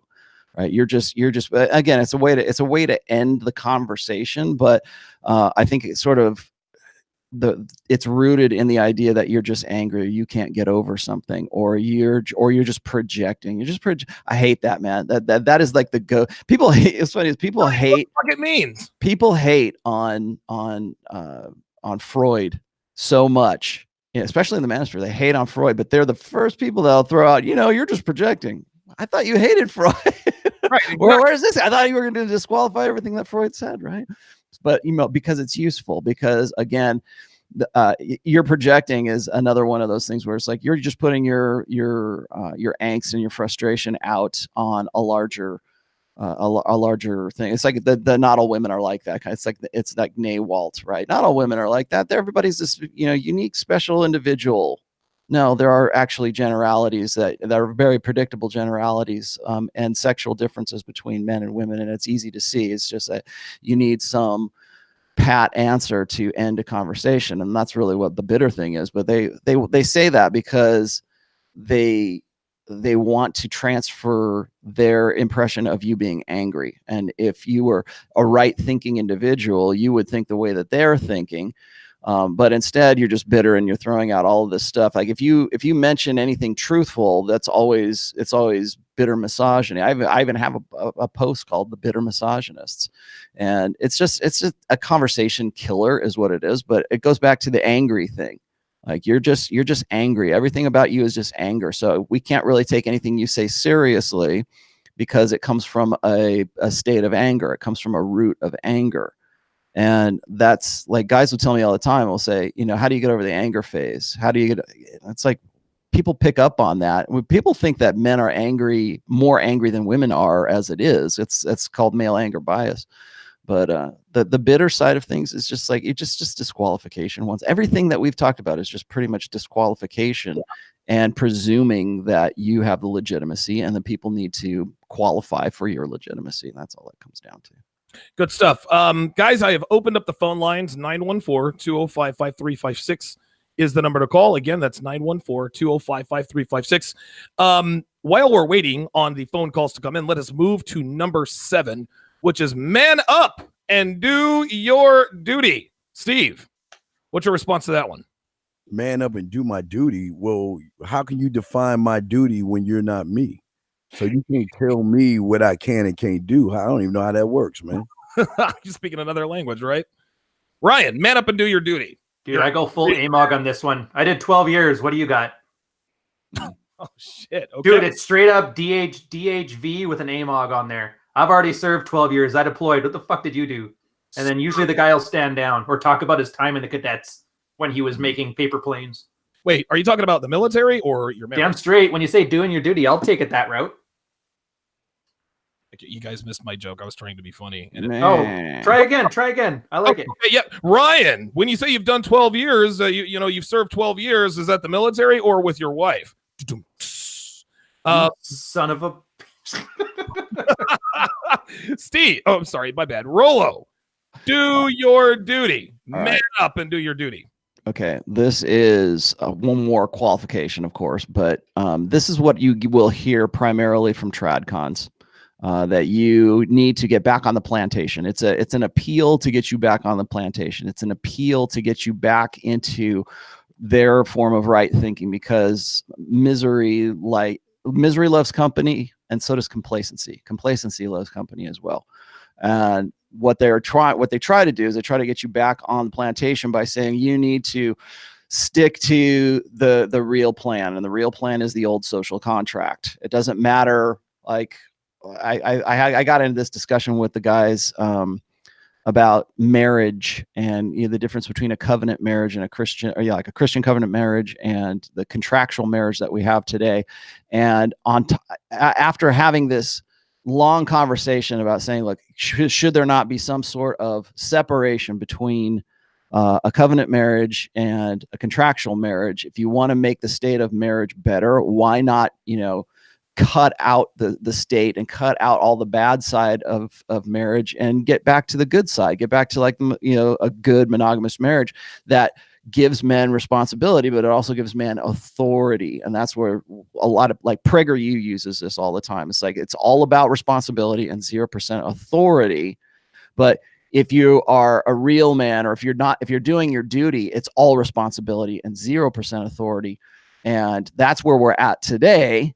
So when they tell you do your duty, they're dragging you back onto that plantation where you are only responsible for everything. You're 100% responsibility, but God forbid you ever try to exercise any kind of authority, because they have to recognize that women actually have the authority in those relationships. Well, I mean, in the larger whole, of course, but like when you're in a relationship or you're in a marriage with women have all the power. Simple as that. They have the power of the state behind them. They have the power of society behind them. They have the power of, the gynocracy. They have basically 100% authority and 0% responsibility. And so when guys tell me, when I hear that from guys, it means get back on the plantation. When women say, it's pretty much the same thing, get back on the plantation. But what happens is when you say, okay, fine, I'll be happy to go do my duty, but what do I get from that? What authority am I afforded? What rewards am I afforded by doing this kind of stuff? Why? Because responsibility without authority is slavery. And that's what they're saying. Come back on the plantation and do your duty. I was talking to Dr. Everett Piper, and I was saying, well, why don't we separate covenant marriage from contractual marriage? And he says, no, we need to do our duty and make and reinvent contractual marriage or do something different. It's like, well, that's what I've been talking about this entire discussion is you need to find some way to give men that authority, but there's never any ideas for that. It's always just do your duty, right? God said so. God said so. So you have to do it. So, you know, and I know we're going to talk about this in a minute, but it's, you know, God said to get married. Well, it's an all downside proposition for men. It's one of the worst decisions a man can make in his life right now. How do I reconcile that? Doesn't matter. God said do it, so you go and do it. Do your duty. And all it is a drag, or it's appeal. It's an appeal to a higher power. It's an appeal to something that's larger than yourself. It's an appeal to men's innate sense of honor. Like we have this idea that we're honor bound to other guys. And so I wrote this really controversial post called The Honor System. And I detailed all the ways that women will use honor against men. But they will say, if you were a real man, you would put a ring on my finger. If you were a real man, you would do this. If you had any honor, you would do these things. I don't have any honor. And I'll just leave this here, is that if you read Jack Donovan's book, The Way of Men, honor is among men. It is not among women. It is only among men. So when people will use if you have a sense of honor, understand that can be used against you. And it will be used against you, particularly in this day and age. So I see that as, again, get back on the plantation, and it's an appeal to, well, first of all, your manhood, but then it's an appeal to your sense of honor. Carl, be a real man and do your duty. You're right. I've been living a totally wrong life. I need to do something. I mean, I can't just keep banging thoughts. It's empty and meaningless. I think I'm going to go grow a huge ass beard, go down to the mosque and talk to an imam. Who knows? Maybe I even get to meet Roosh while I'm down there.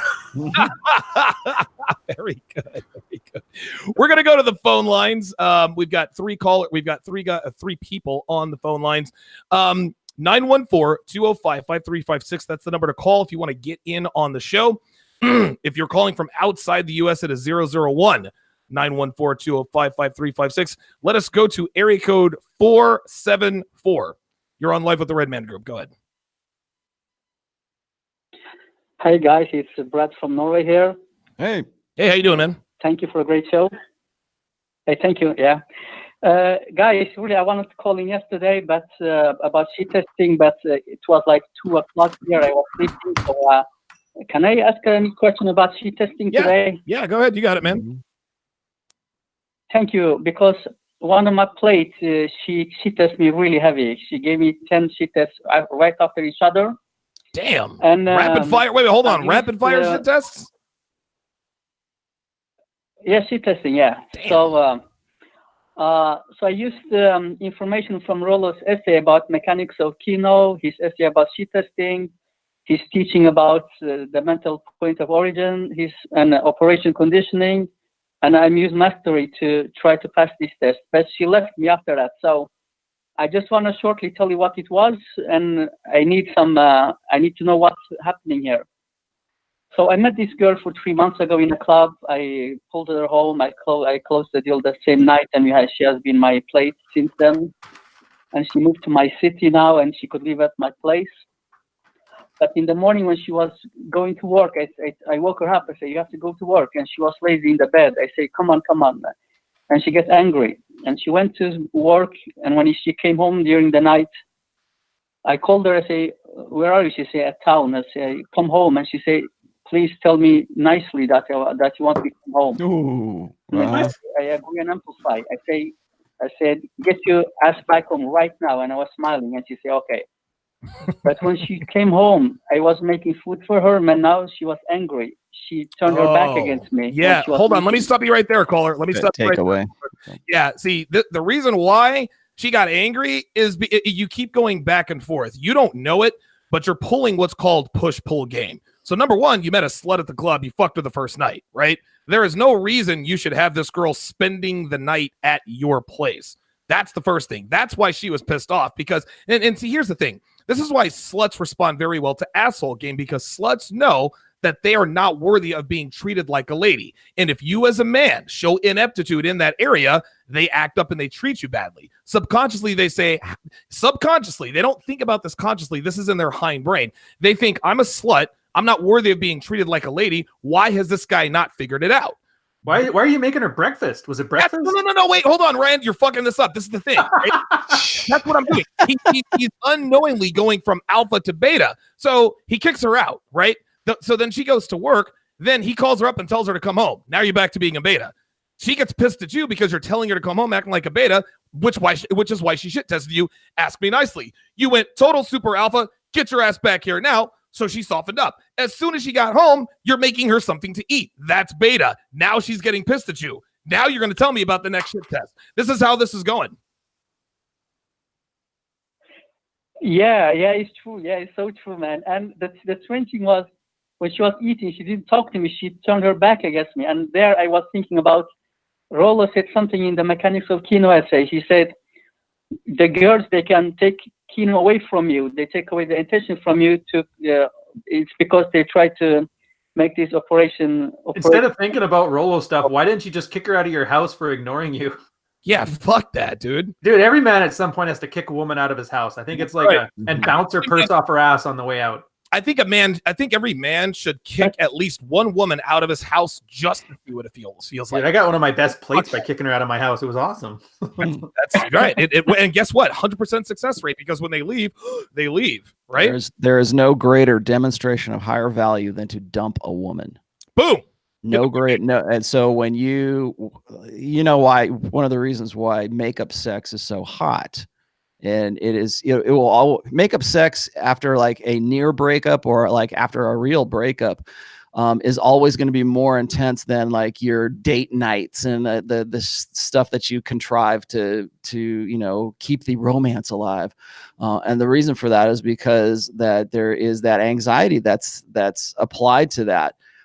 Most women dump guys. That's just simply the way it is, because women are for the most part, women are the primary sexual selectors in this lifetime. So when a guy does that, or a guy says, you know what, sex was good last night, but I think I'm not really feeling it right now. Or when you turn down a woman, that's ends up being that messes with the chick's head.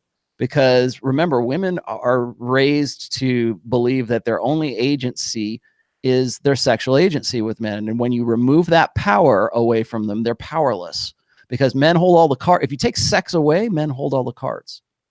And because sex is a woman's only it's her only agency. It's her only power that she has over a guy.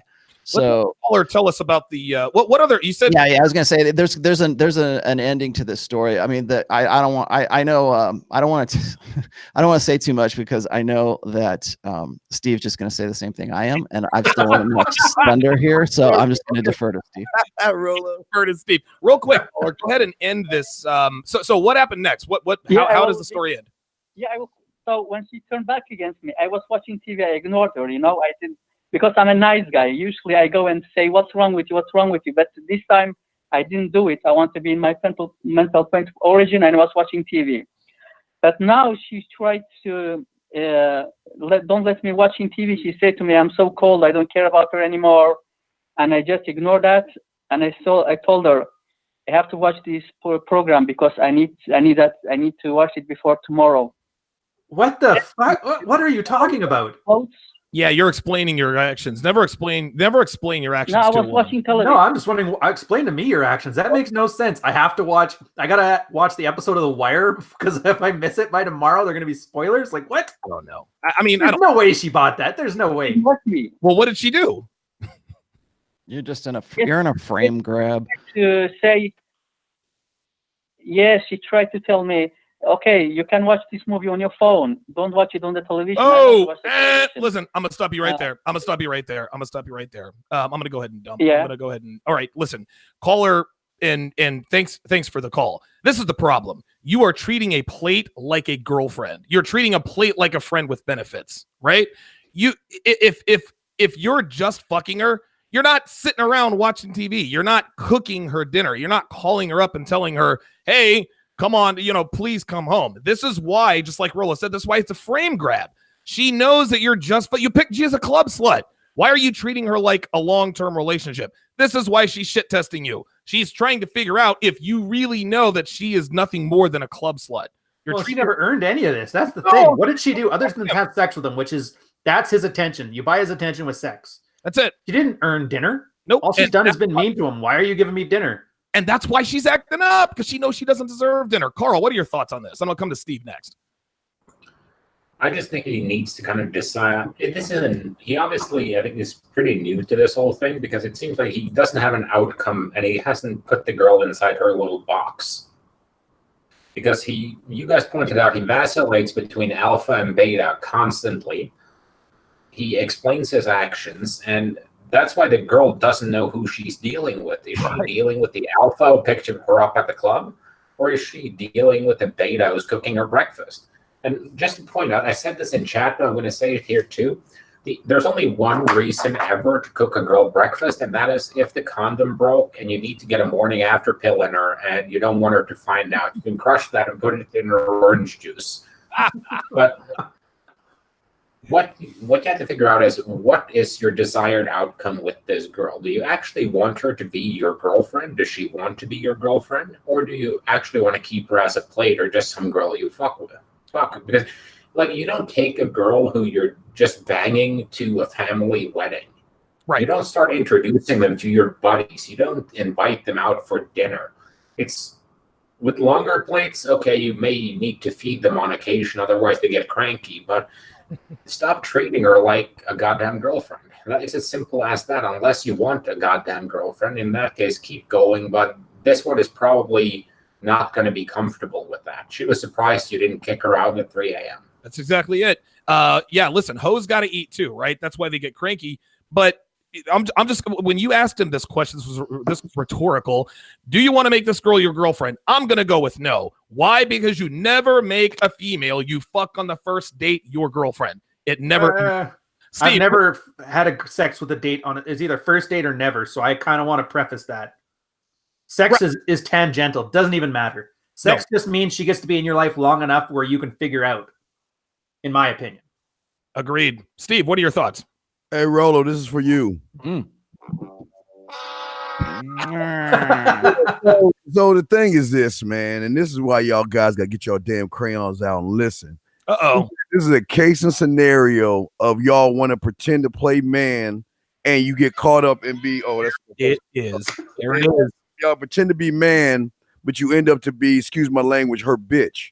See, the problem, you met a whore that ain't about anything. You took her home and cleaned her up. You tried to make her your girlfriend. She was a whore all along. And then all of a sudden you want to complain that she's acting like a whore or she's treating you like that. And now you want validation from us. You want to try to make us feel sorry for you. And that's a problem with y'all guys. Women don't like weakness. Women don't like thirst. Women don't like needy guys. That's the truth, man. That's all I want to say about that, man.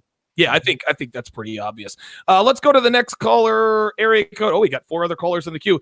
Area code 334. You're on live with the Red Man Group. Go ahead. Yeah, hi guys. This is Stoic Reds. I've got a couple of sons. The older one is he's in his mid-20s. He wiced up a social justice warrior a couple years ago. Hadn't dated much. He may have dated a handful of girls, and so this woman he married, she's got kind of dark triad tendencies or characteristics, in my opinion. And he comes over a lot and we talk, and I mainly, he asks me about my dating life mostly, and I talk about the plates I'm spinning and whatnot, and he's kind of shaming me because he's coming back with stuff like that just doesn't seem very healthy, and whatever. I'm you know what, Oreo cookies aren't healthy either, but we like eating those too. So get just ask him how it's working out for him. How's that working out for you, buddy? Yeah. Yes. Well, that's right. I mean, he said that doesn't seem very healthy, and I said, well, they're not healthy until I get a hold of them, and then I'm making women great again and shit like that. Very good. Running game. The thing, and so the thing I'm trying to do is I hope he divorces her before he knocks her up. He won't. Basically. He won't. To me, No, he that's won't. the best thing that could happen. And, you know, having discussions about, you know, my views on women and stuff just makes them more angry. So I just found that what I started doing was, you know, talking more and more about just how much fun I'm having at this point in my life. I'm in my early 50s. And what was your question? Are you trying to? He says, well, hang on. yeah, yeah. The question. Good. Well, the question is, you know, he just, you know, he seems envious, you know, more than anything else. And that's what I think is coming back. So my question is, you know, do you think it's a good strategy just to sort of play up all the fun I'm having and kind of do a soft sell and hopefully he takes the bait? Or is it possible to be more direct with this stuff when he starts, you know, the shaming stuff and hopefully talk him into seeing things a little bit more, you know, in a red pill way, I guess.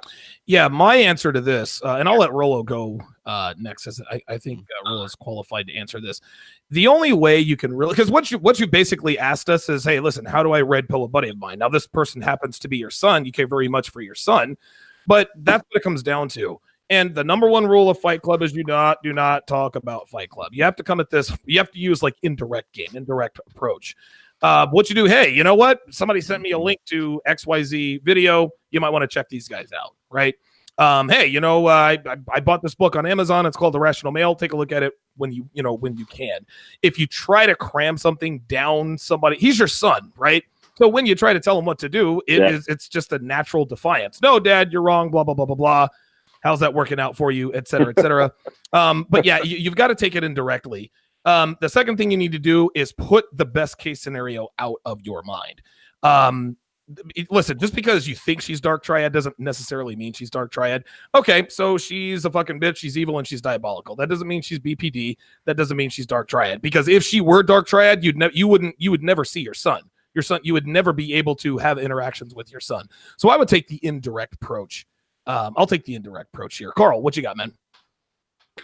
All social justice warriors are crazy on some level. It doesn't have to be diagnosable levels, but they're all crazy. Secondly, if you're going to share links, you could just give them, you know, here's the link to Carl's 8 essays on crazy bitches. See if it rings any bells. That's me. And then Ryan can go and make sure that his girl doesn't burn his house down. Yeah, I was going to say, that sounds like a... Is she cooking something? Oh, uh-oh. Here, I gotta unmute to talk shit. No, it's the 11th floor. Somebody there keeps smoking pot and burning toast. Oh, geez. Good combination. Rollo, what you got on this, man? All right. First of all, it's tough that it's your son. I get that. I've had guys, actually, as far back as the Man in Demand conference, guys will come up and hit me up and say, "When's the best time to introduce my son to the red pill?" Or how do I go about doing that? Or my son, I'm in a bad spot because I was awakened while married, or I was awakened after my divorce, and then my red pill lens shows me that my son's blue pill, or my daughters have turned into feminists in college or something like that, and they want some quick and easy answer to turn them around, but there's just simply no real easy way to do that. I would go the route that Donovan's saying. This is true for anybody, whether it's your son or whatever, but you need to wait for your moments. You need to wait for the time when he's at a point where he's ready to listen. Right now, he's probably been conditioned and indoctrinated by God knows how many different aspects of the village, and has most likely internalized all of that. That's why he says things like, "Oh, that's problematic." You know, those are like the terms that the village uses. That's what they teach. It's "Oh, that sounds a little harsh," or "That sounds like," you know, and I think he's probably reacting to you in that way because you're his dad, right? But you know, what I think kids are going to do in the future for this next generation is, like, when they meet their red pill dad, or they meet, you know, red pill aware men, they will respond to it with I don't want to say meekness, but with just like these, they want to blame it on another generation, right? They want to say, "Oh, well, he's just an older generation, so he doesn't understand how things are in this generation." Right. And that's been true of pretty much every generation from here to, you know, tribal ancestors, right? It's like, you don't understand because you're an old man, right? Or you're not in the clubs, man. You don't understand how it is. Or you, you're a part of this older generation that thinks women need to be subservient to men, right? So what you need to do is you need to wait for your moments, point out things to him. So when you see an example of a red pill truth, point that out. Say, if there's a story in the news, if there's a link, if there's a popular song, if there's a movie, like let's talk about Captain Marvel or some shit like that, right? Let's talk about a movie where you can see it in black and white, an example of what you're talking about. And it takes time. It's not like you're just going to be able to say some magic. Yeah, you're not going to browbeat him. And the second of all, you're not going to say a magic word and turn his thinking around. But you just have to be there at the right time and wait for your moments to introduce them. This is true for like every blue pill guy that I can think of, because like I'm of the opinion right now that unplugging men from the matrix is triage. Okay, it's like you save who you can and you move on. You read Last Rites to the Dying and move on to the next. You save the people that you can. But that when that person is your brother or your dad or your son or something like that, you obviously have more investment. You don't want to just like move on. So in that case, just wait for your moments. That's the best I can say. And just wait for those examples. Before I let Steve go, this is interesting.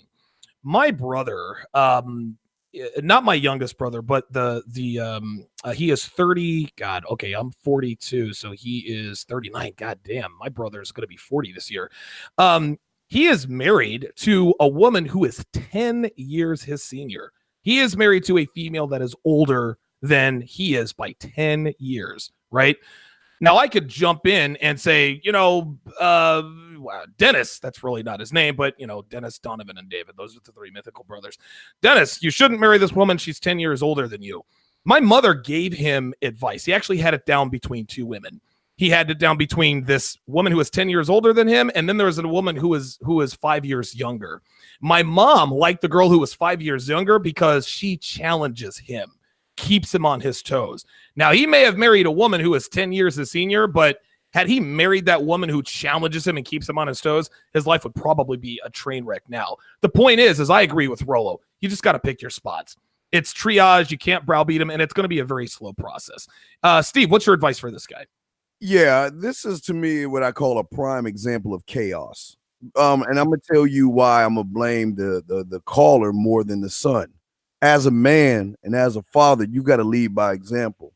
Yes. And if you're talking about something and your behaviors are not in line with what you're saying, then your son is definitely going to question everything you're saying, man. And number two is your next problem is you don't need to justify anything to your son. Number one. You're not trying to be his friend. You're trying to teach him or try to make him how to be a man. And the problem is you're allowing your son to be on your level and try to level up where you're at. And then you're sitting here playing defense to what he's saying.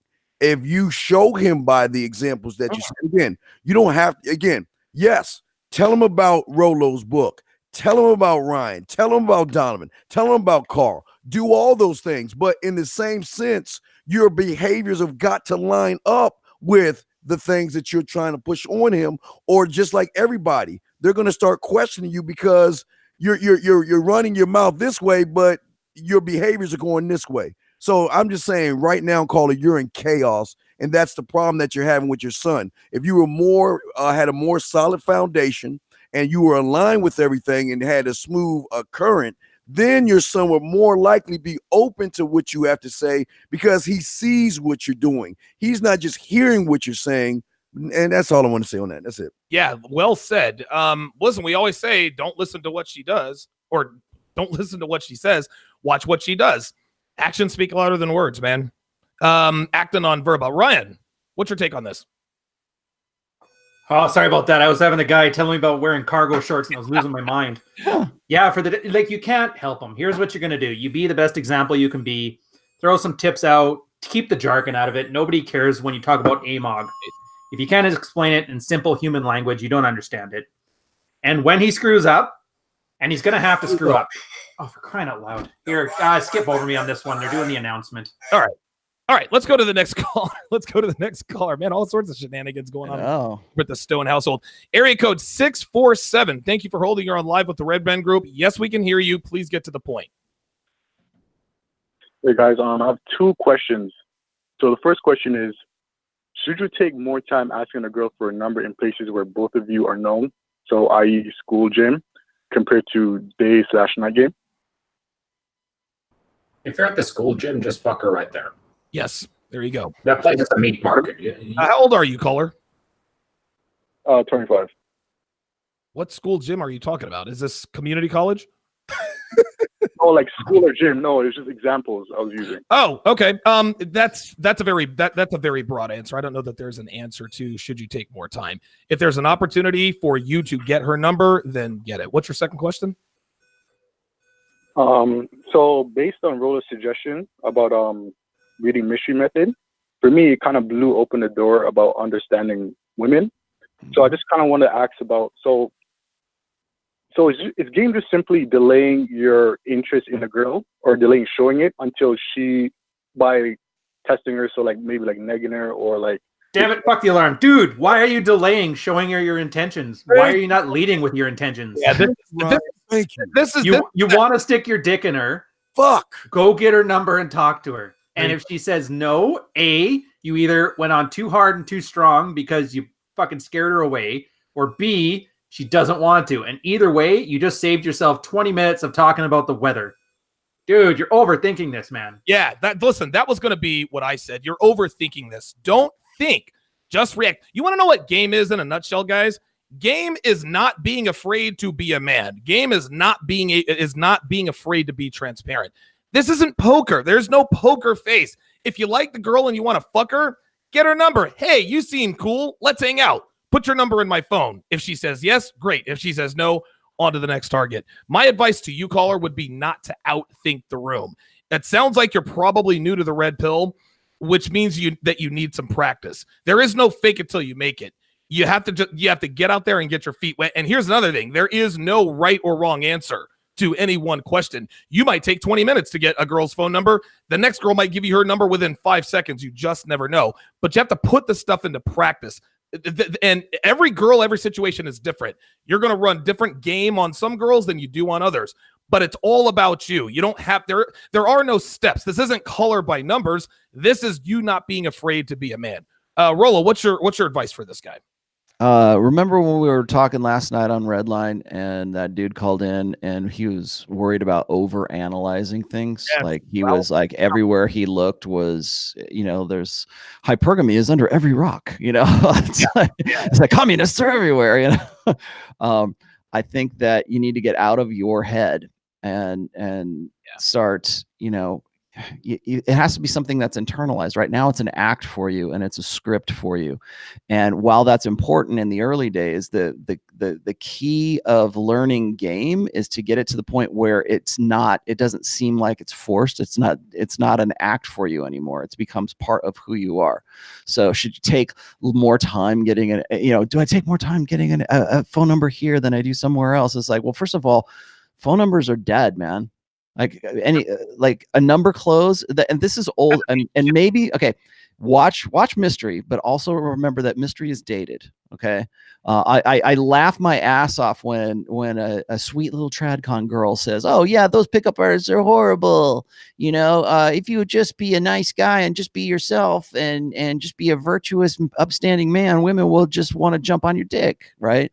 And they have this old school understanding of what pickup artist PUA really is, right? So they think when you say PUA, what do you think? You think Mystery. You think him in his elevator boots and his black nail polish and his little rings and or in his goggles and his big, his top hat and all that kind of stuff. And it's like that was 2003, man. Yeah. That was like ages ago. That was a lifetime ago. Even Mystery don't look like that anymore, right? So understand that those are useful tools, but you see them as the tools that they are. Use the ones that work for you and toss out the ones that don't, because a lot of that stuff is in fact dated. The principles aren't dated, but the techniques and how he went about applying those principles are dated right now. There's well, who was it was sending me? Somebody sent me a story recently about how, oh, it was Goldman. Goldman this morning was tweeting about how he was at a bar, like, and he saw some guy running like old school PUA on a chick, and the girl didn't know it, and she was actually responding well. And then one of the people who owned the bar, or some girl who was like management of the bar, comes and leads the girl away to literally the other side of the club to get away from that guy, because the guy was so obviously blatantly using PUA, game techniques from like the last decade, that it creeped her out. Like, oh, this guy's a PUA. He's trying to, and in some ways, Rollo, this is weird. This is what I don't understand about women, right? The guy was obviously attractive enough to get the girl's attention. What that woman did is the equivalent of me and Steve being somewhere at the bar, and a beautiful hot woman comes over to talk to Steve dressed to the nines, and me bringing Steve to the other side of the bar. You got to stay away from her. She's using those attraction methods to get your attention. You know what? Even with those methods, though, she mother henned him. And it's in the mystery book, too, how you deal with a mother hen. He never got her on his side, which he should have done. I will, so, live and learn. Right. It's owning the set. Listen, I will never understand why women don't want us to know how to be attractive to them. But men, we want women to know, hey, this is how you become attractive to us. But when it comes to women, no, we don't want to tell you what is attractive to us. We want you to. I'll never know that. Anyway, Carl, what's your take on this guy's situation with his kid, or not with this kid, with this guy who's outthinking the room on PUA stuff? Well, first of all, lift up your right foot, please. Take your penis from under it and put that back in your pants. That will help. But the next step here is just what you have to do is you always have to be mindful of where you are, because like if you're in a corporate environment, you obviously do not want to be blatantly hitting on chicks in the age of MeToo. That's just stupid. But if you're at the gym, you have to I have a strict no game at the gym policy, because the gym is my time and I do not need drama at the gym. Okay. So I don't hit on chicks at the gym, but just figure out a zone of, okay, like grocery stores, they're open. You can hit on chicks there, but you can't go too direct. I mean, the most direct line I've ever used on a chick in a grocery store, she was feeling the tomatoes, and I said, you obviously have some good skills. I need to get to know you better. Oh, wow. That is rock solid. That was the most direct I've ever gone in a grocery store, but you just have to kind of feel it out, because it's also very dependent on where you are. I'm pretty sure if you're in Orlando, you could walk up to a chick in the church and be like, hey, want to fuck at the tabernacle?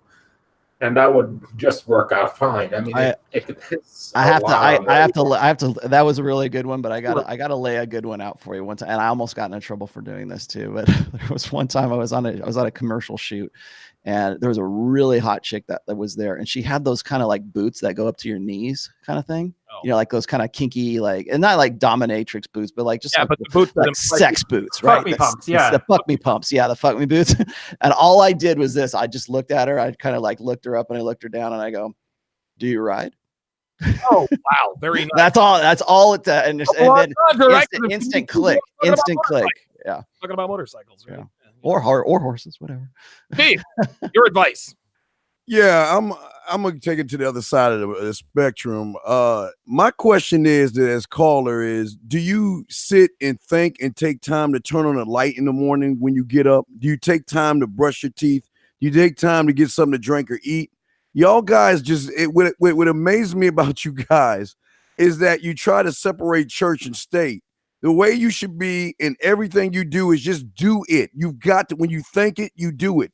But the problem is, and I'm just saying to you guys that are listening, that are waiting, because I always say he who waits masturbates, yeah, I mean. But what I'm saying is this, is that she knows weakness when she sees it. She knows weakness when you don't know what you're doing. And there are two things that are going to happen to you. Either she's going to accept you for being weak and run all over you, or she's not going to want to mess with you at all. And both things are bad. So when you want to sit and say, well, should I wait? Which that just either do it, shit, or get off the pot, basically. No, I like that. Very good. All right, let's go back to the phone lines. Area code 203. You're on live with the Red Man Group. Go ahead. Hello. Hey. Yeah. So I'm calling because I want to ask because modern day society is really crazy, and I do want to have a family, have kids, and Like right now? Eventually, eventually, but I've man, Spit it out. with everything that's going on, everything that's going on in the West. Should I fucking stay here or do like my friends and go to Southeast Asia? It's I'm like kind of like Okay, we get the point. I'm going to mute him. He wants to have a family, right? But he knows that putting a baby in an American woman is a bad bet on many fronts. Can I give this one a go? Yeah, go ahead. And then I'd like to get Carl's take because he is, I presume he's in a Russian prison, but he's well traveled, so he knows about this stuff. But Ryan, yeah, what do you recommend? Well, like I get the appeal. You go to Southeast Asia. I think Carl and I talked about this last time he was on, not this week, but 2 weeks back.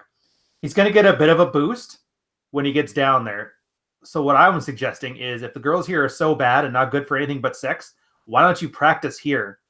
And then if you still feel that raw about it in 8 years and you can't find one girl that fits the bill of potentially better than just a fuck toy, then go down to Southeast Asia. By then you're going to have way better skills and you're going to be way better able to compete in that market with your little bit of a boost, as opposed to going down there with like your 4 out of 10 game you got now, and then maybe it'll be a 5.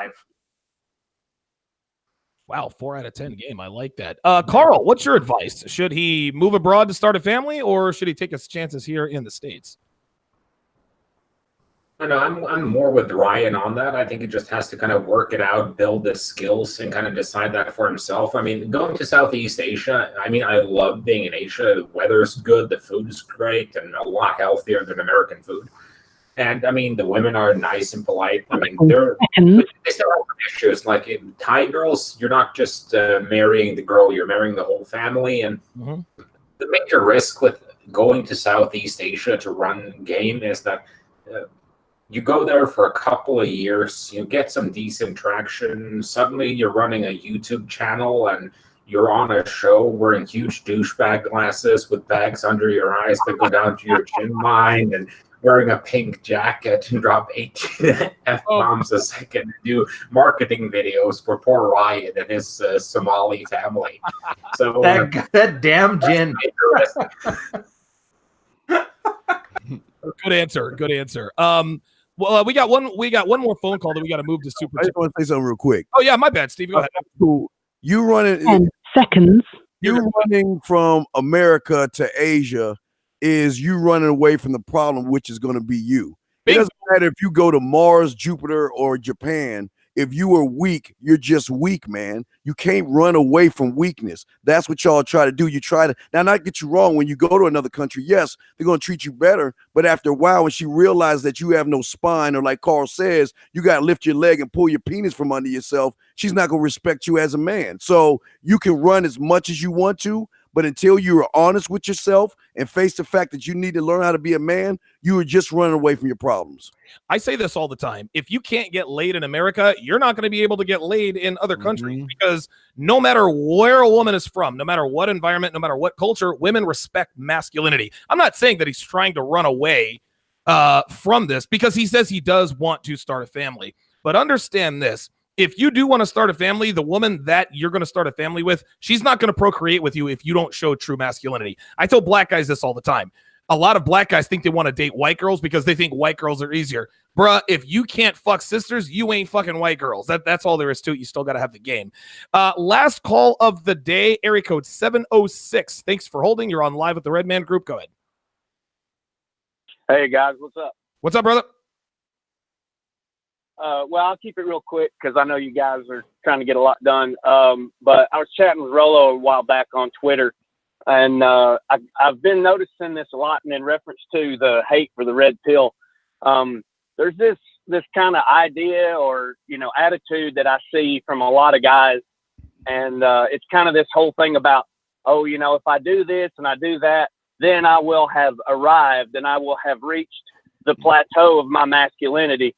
And I like what Jack Donovan talks about manhood being a title that you have to earn every single fucking day. That's you right. open your eyes. And I just would like to hear you guys share some of your methods and some of the things you do to keep yourself motivated, to keep your eyes forward, you know, to keep pushing and to keep fighting the fight that you guys are doing to spread the truth. Rollo, I'll let you take that one first, man. Go ahead. First of all, of course, thanks for that call. Yeah, I agree 100%. I think that one of the things that I'll tell you what I do to keep myself motivated, because I've had to actually do it here in the last couple of weeks. I think you hit on a deeper point, though, is manhood, masculinity, being, you know, being a conventionally masculine man in this day and age is a consistent challenge. It always has been. And if you're familiar with Jack Donovan's books, then yeah, of course, it's something that you have to stay on top of. You know, everybody is looking behind their backs, right? You're only as good as your last success was, right? So it's like, I can write another Rational Male. Like a lot of people keep saying, you know, or what comes next? When I wrote Preventive Medicine, what's next? Oh, Positive Masculinity. What's next after Positive Masculinity? You know, and now I'm working on that as well. You're only on top for as long as you can maintain and you can stay on top. But what I think we do right now is we have so confused the idea of manhood. Like we were just talking before, how haters will say, well, they want to disqualify you. They want you to accept their legitimacy as the real universal legitimacy, because they want you to play on their team. They want you to stay inside the matrix. They want you to come back on the plantation. And the way that they do that is they say, I have the merit badge for manhood. It's right here. Right? And if you're not a real man, if you know, quote unquote real man, then you don't get this merit badge. And so we teach our boys today that manhood is bad, or we teach them as if they're defective girls. We teach them to loathe their own masculinity, to loathe their gender. We teach them that that masculinity is toxic. There isn't just toxic masculinity. It's masculinity itself is toxic. And even in 2019, we're seeing a gender cold war right now that is based on this misunderstanding of masculinity, or it's this demonization of masculinity. And so they want to say, but they can't take away the carrot. They can't take away the prize. They can't take away that little manhood badge that they think that they have. So they encourage men to think that you have to measure up to the Village's standard of manhood, which is pretty much blue pill, and to be a serviceable, usable plow horse for women, and prioritize women as your mental point of origin and all that other good stuff. But they still have that medal. They have the medal of manhood. And if you do what they want you to do, then you suddenly you are allowed to call yourself a man. Right. And that, I think, is dangerous, because a lot of guys buy into that. And so that's why you get guys who will say, well, you know, you're not a real man unless you are a patriarch. You're not a real man unless you have you have to have at least 5 kids now, I think, you know, so you can save the white race, right? So you have to do all of these things. You have to get back on plantation. You have to believe in the old social contract, and then we will give you the man card. We'll give you the man badge, your merit badge. And what that's saying is that women and feminism and the feminine imperative are who gets to define for you what masculinity is, what conventional masculinity is. And there was a time where that was we wouldn't even be having this conversation. Your grandfather or great-grandfather wouldn't be having this conversation, because he already knew what was expected of him, and he did it. And there was no confusion about what's masculine and what's not. It was just, this is simply how we're raised, and this is how, you know, how we go through life, and this is what women expect, and this is what men expect from me. It's not, the burden of performance is not just about women. It's about men as well. It's about what men expect from other men. And that man card, or that man, the capacity to call yourself a man used to be a rite of passage, right? You would be 15 years old and the tribe would take you out into the middle, blindfolded in the middle of the wilderness, and you'd have to find your way back to the tribe, right? And if you didn't, then you were either dead or you weren't worthy of being in that tribe. Sorry, but that was the way things were back then. And there was no participation trophies, and there was no there was no safe spaces or comfort zones or any of that kind of crap. There's no cuddle groups, right? Yeah. So I think that you're right about that. Is manhood is something that you have to constantly be re-earning and reasserting. And if you've read my book, you already know that I don't believe in contentment. I think contentment is a fleeting feeling that it's designed into human beings to never be content. And what you're really doing is you're managing different states of discontent. Now, I'm not saying all life is misery or whatever. I'm just saying that it's discontent. I strongly disagree with Dr. Jordan Peterson when he says, "Oh yeah, life is just shit, and you just have to learn how to manage the shit." It's like, no, it's actually not. But there is such thing as discontent, and you need to be able to manage your discontent creatively and constructively rather than destructively and demonically or whatever. You have to be able to reimagine yourself. Well, most guys can't snap back from being zeroed out. That's why they kill themselves. That's why men commit suicide at a much higher rate right now. Like, I think it's 3 or 4 times now is what it is. And even still, women want to take that away from you. Like, well, women try to kill themselves more often than men. It's like, yeah, but they're not successful. It's like, well, here's your merit badge. But suicide is 77 cents on the dollar, guys. Yeah, exactly. I know. But so anyways, I definitely agree about what you're saying there. And it's important to make sure that you have a good sense of what is conventionally masculine and to, live a life that's according to that. I mean, look, you only get what you've gotten if you keep doing what you've done. And if what you're doing isn't working, then something needs to change. Something needs to be, switched out, or you need to start. Maybe it's time that you need to start thinking in different ways. And I think that what I do to stay motivated, it's tough, man.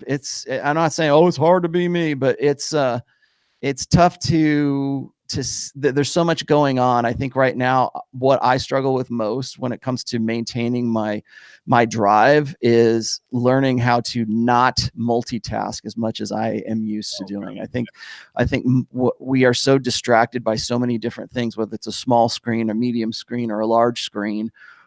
We don't like, I'm fortunate enough to be a musician. So that's one of my hobbies that sort of forces me to focus on one thing at one time.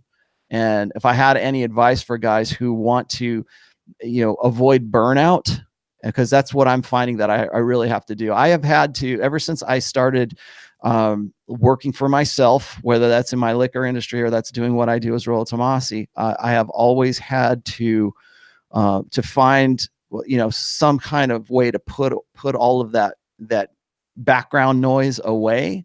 So I'll go take a snowmobile ride, or I'll go and I'll play music or something like that, where I'm forced into thinking about one specific thing all the time, and then I avoid burnout. So it helps me. Like, there's a real art, or there's a real I think it's a lost art for people to just sit and do nothing, like just sit and just think about stuff. Like right now, you can't even take a shit without having to bring your tablet in there with you, or whatever, so you're never unplugged. I mean, think about how often you are plugged into the internet, and you're plugged into social media, and you're plugged in, and it's tough because you have so many competing voices for your attention. And I have had to, since I started doing this, I have had to be more disciplined than I did when I was just working a 9-to-5 job, when I was just working in a cubicle, or I was working in a studio or something like that. I was always, doing stuff that I always thought was interesting. And I was glad to be in the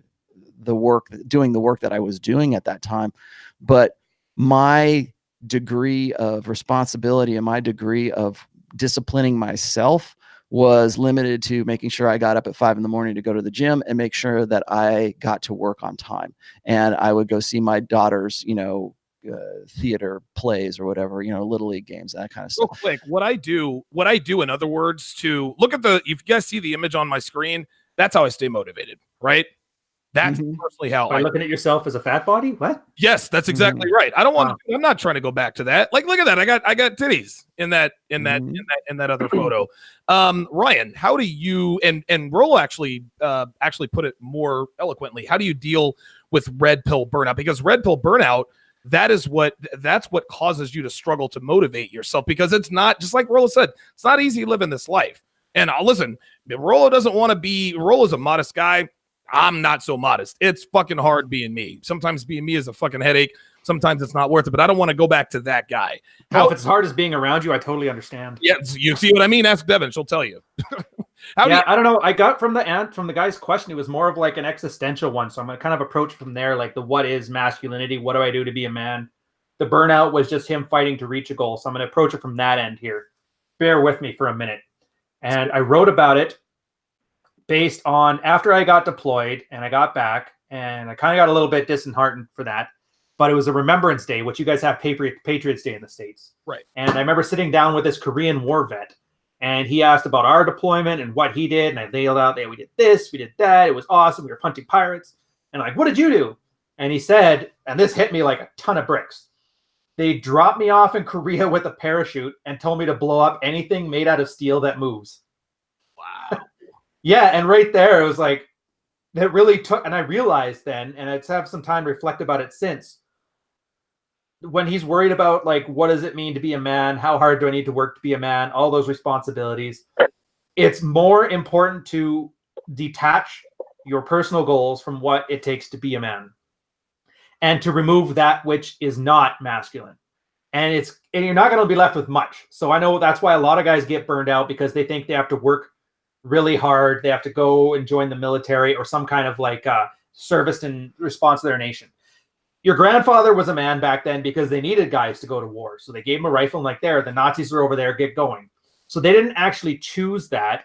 And it was kind of a rite of passage because you were conscripted. You had to go in there. There was girls with white feathers shaming you if you didn't go. And then you came back if you survived and you were a man. But we don't have that anymore. We got drones. We haven't had a major conflict since the 40s. Everything else has been like a small humanitarian type mission. Us versus some random third world country when we have overwhelming force. It's not a battle. It's just a slaughter. Overextended. You're basically fighting with people so you're not going to get it there. So masculinity is no longer about putting yourself at risk for the greater good. At the same time, you'll get the tradcon guys who are like, to be a man, you've got to be the best provider, the bring home the bacon thing. The problem with that is girls have jobs now, and the jobs don't require us to work in a coal mine anymore. So we can talk about bringing home the bacon, but bacon is $3 a pound at the grocery store, and girls earn their own money. So there's really no need for that supermarket masculinity anymore. And then if you eventually distill it down to what's truly important, you're going to come up with, at least I did, 2 things. Can you fuck and can you fight? That's it. That's why Donovan's looking at that picture there. He needs to be in the best shape. He needs to be aesthetic. He needs to be attractive. He needs to have game. The fighting part is the intrasexual thing. Are you able to, if a guy comes at you and tries to steal your woman from you, are you able to prevent that? It doesn't mean are you able to knock him out. A lot of guys can do that with a type of strength that's not physical strength. Maybe you have the status with being a movie star that a girl would never sleep with the pool boy so she can keep you. So there's the only 2 things left of that. And when you talk about how do you handle and how do you burn out, if you keep that core there, and that's what I do, I keep the core. Am I still able to get sexual desire from my woman? And am I able to keep a decent relationship around with other men that I would consider high value? And to those both, I say yes. Everything else past that is a way of me staving off boredom and finding some extra purpose. So start a business. And like Rollo said, sometimes you get burnt out and so you stop because you don't need it. Like if Rollo Tomassi Inc. does 10% less business in the next 3 months, that doesn't affect him as a man. As a man, he has sex with his wife and he gets around with other guys that are really good guys and they like him. That's it. So he'll go and he'll screw around on his Ibanez, which, I mean, it is screwing around. It is an Ibanez, Rollo. Sorry, somebody had to tell you. Or he'll go on in his Skidoo. And maybe your thing is different. I know Bruno is big on like pipe smoking as his getaway thing and cooking meat. Everybody's got their thing. Carl, he loves doing the corporate thing. He likes being a corporate psychopath. He likes picking up girls on, well, I guess the Tinder thing's the core mission. But whatever you attach to that's irrelevant. It could be video games. It could be Maybe you want to grow pot. It doesn't really matter. As long as you keep that core intact, everything else can come into your life and exit your life as needed. The only time I would say you'd have to deal with burnout is when something outside of that core starts to affect it. So if my job gets me to the point where I'm stressed so much that I start gaining weight and my girl's unattracted to me, well, then that's something that needs to change. So I hope that answers your question at a bit more of an existential level here. I know I usually throw like a quippy thing, but I'm at that I love you, man section of drunkenness now. So this is what you get. Good stuff, man. That was wow. Carl, what is your advice to area code 706? Well, I think dealing with burnout, I mean, Ryan did a great job of answering it existentially, but I think burnout is a lot like the ending to Avengers Endgame, because you've been on this huge journey, and then you've spent years of your life invested in this movie franchise, and then you get to the end, and you see all your heroes die, and you kind of get this halfway tragic ending that's just, it's anticlimactic because it just doesn't get you there, because you have these huge expectations of yourself and you were comparing yourself to everyone else, and you didn't realize that you don't have to become them to necessarily call yourself a man. Like, I saw a guy who tweeted out now, like, social media is a dick measuring contest. Money Twitter, I make 8 figures per month. Game Twitter, I get the best and the most girls. Tradcon Twitter, I'm the most cocked. And it's just this whole, you don't have to compete with anyone else. You have to define what's important to you. And you have to try and find that intersection between what you want and what you're good at. And then you just have to focus and work on that. And sometimes you will get demotivated. And then that's the part where discipline kicks in and motivation ends, because you just have to focus on pushing through. But you can't be disciplined 100% of the time, so you need the motivation, but you can't be motivated and have no discipline, because that will screw you up as well. So I think the important thing is that just like Thanos near the end of the Avengers Endgame, you just have to be focused on your mission and be willing to do everything to accomplish what you want. Carl out. Okay, very good. Steve, what is your advice? I'm gonna kind of go where Ryan was going a little bit as far as burnout. And what you gotta understand, what my mentor was teaching me at 13, well, really I started when I was at 9, when he was around 10, when he was teaching me, he was saying to me that, you know, you are going to get burnt out and you are going to get tired, but you're going to have to get up off your ass and don't make any excuses. See, the thing that he taught me, and as far as when it comes to manhood, and that's why I push a man mindset, is that your goal is not the end of it all. It is only the beginning, because there is no ceiling as far as being a man. You cannot define a man. I was taught you're not going to be a man until the day you die, because every day you're learning new things about yourself and you're growing in just such a great pace that I just can't explain to you, caller, how it feels to be a man on this side of the panel, waking up every day and not having to think about fears or anxieties or what I'm going to say to the woman or how I'm going to talk to her. Those are things that men don't talk about or men don't think about. I know a lot of you guys want to be men, and we want to help you be men, and we care, and we want to do everything we can to get you there. But again, what my mentor punched me in the chat, you got to be honest with yourself and take the assessment.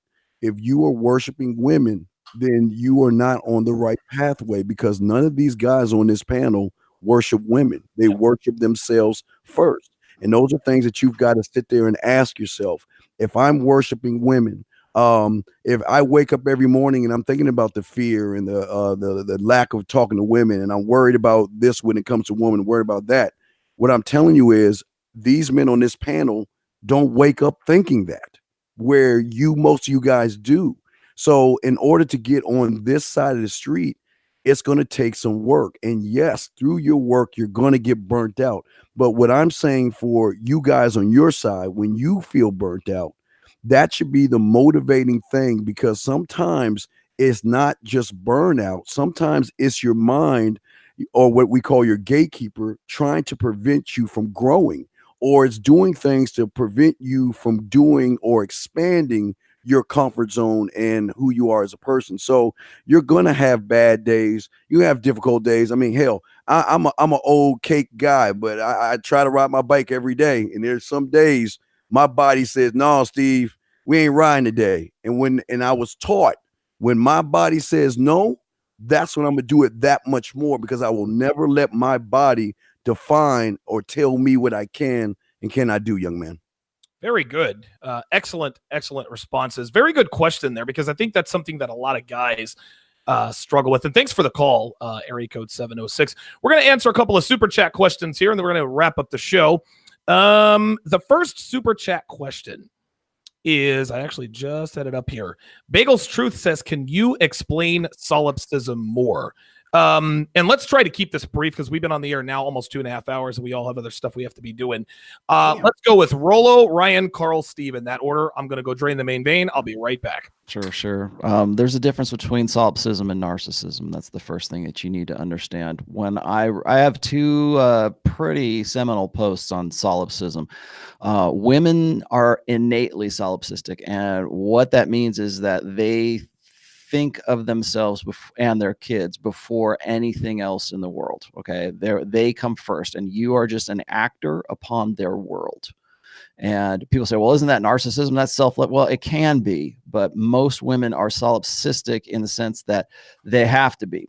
Because this is, in my opinion, this is an evolutionary step or an adaptation for women. Nature selected for women who would be solipsistic, because those were the ones who were so self-concerned and so self-absorbed that they passed on their genes to the next generation. Because that solipsism was advantageous to them in their own survival and the survival of their offspring. So the world just sort of circulates around them, or I use the term solipsism rather than narcissism, because solipsism is a more complete term for it. It is the belief that nothing exists outside of the self. It's just, you are the only thing that's real in the world, and anything else that is outside of you is an actor, or they're basically like NPCs, right? You're the main character, and everything else is an NPC. And while I'm not going to suggest that women can't be sympathetic or they can't be empathetic, they can, but they start from a position of solipsism. If they learn to keep it in check, well, that's something they had to learn. Their natural proclivity is towards solipsism. It is part of their innate mental firmware that they are born with. Again, it is because it keeps them alive. It kept their kids alive. Solipsism is one of the reasons for what I call the war brides dynamic. It's kind of like a form of Stockholm syndrome, where women end up falling in love or creating emotional bonds with their captors. Because that was a survival mechanism. It's like, get over it, and this is your situation. Because for a very long time, women were still are in some ways powerless when it comes to men. So if the conquering tribe came in and destroyed your tribe and killed all your sons and killed all the men folk, but kept you around because you were good breeding material, well, you can either kill yourself, or you can fight back and probably die, or you can learn to live with your captors, have his babies, and move on from there. That's the war brides dynamic in a nutshell. But that dynamic requires that a woman's outside world, everything that goes on around her, is insignificant, or pales in significance to her and who she is. It gets really kind of deep. It's almost like Descartes' theory of the self kind of thing. But it is a self-prioritization. Like when we talk about mental point of origin for guys, how we have to relearn the idea of putting ourselves as our first point of making a decision. Like, how is this decision going to affect me? And then how is it going to affect other people? Women are naturally like that, because it has been a survival mechanism for them to be like that, because if they thought about others, or if they were more concerned with outside things, they tended to die. But if they were more self-focused, and if they were more, and as a byproduct of that, if they were more focused on the survival of their children, then everything is less important. All the environment is less important than the self. And that's the difference between solipsism and narcissism. Narcissism is just sort of overblown over engaged, over embraced solipsism when it comes from women. It's like this self-love, like it's that arrogance that it's really hard for me to describe. You have to go and read. I'll post the links in the chat room here. I've got 2 really good posts on solipsism and what the difference is. And to follow up on Rollo there, it was Ian Ironwood had a great example of it, and I'll tie it into a quick personal story and then I'm done. He used it in the term of being part of a charity. And if a guy is in a charity, generally what he says is what needs to be done. Where a girl would ask, what can I do? And I think that was a nice way of putting it. And Rollo's right in that it's different from narcissism. I would consider narcissism more proactive or projecting, while solipsism is more reactive. So narcissism, they both build their own like one-man play or one-woman play. The difference is the narcissist looks at everybody and wants them like, you will fit towards my play, as opposed to a girl, which would be, how does these things affect me? So the story I'll remember on this one was the girl and I were out, and I can't remember what it was. I had lost something. I couldn't find it. I think it was like my microphone for the podcast. And I'm like, have you seen this? And she goes, I didn't touch it. I didn't touch it. So like what I would just said in that case was, I was looking for something. Have you seen it? But she took it in that case to mean I accused her and attacked her reputation by saying she had lost it on me. Now, it's a really small example, but I found it was a nice one to kind of illustrate the concept. Okay, Carl. Well, I think the 2 guys covered it. Solipsism is just the fact that a woman frames everything through herself. So I think the way I formulated at one point, a guy does something in the world, and how the world responds back to him makes him update his view of himself. A woman goes out and experiences the world, and she learns about herself through the world acting on her. So a guy who wants to get to know himself, he'll go out and try a bunch of new different shit. A woman who wants to learn about herself will go traveling and take a bunch of different dick. So that's really the core difference. And if you look at Instagram models are the perfect examples, because a guy's photo blog is going to be him taking pictures of shit.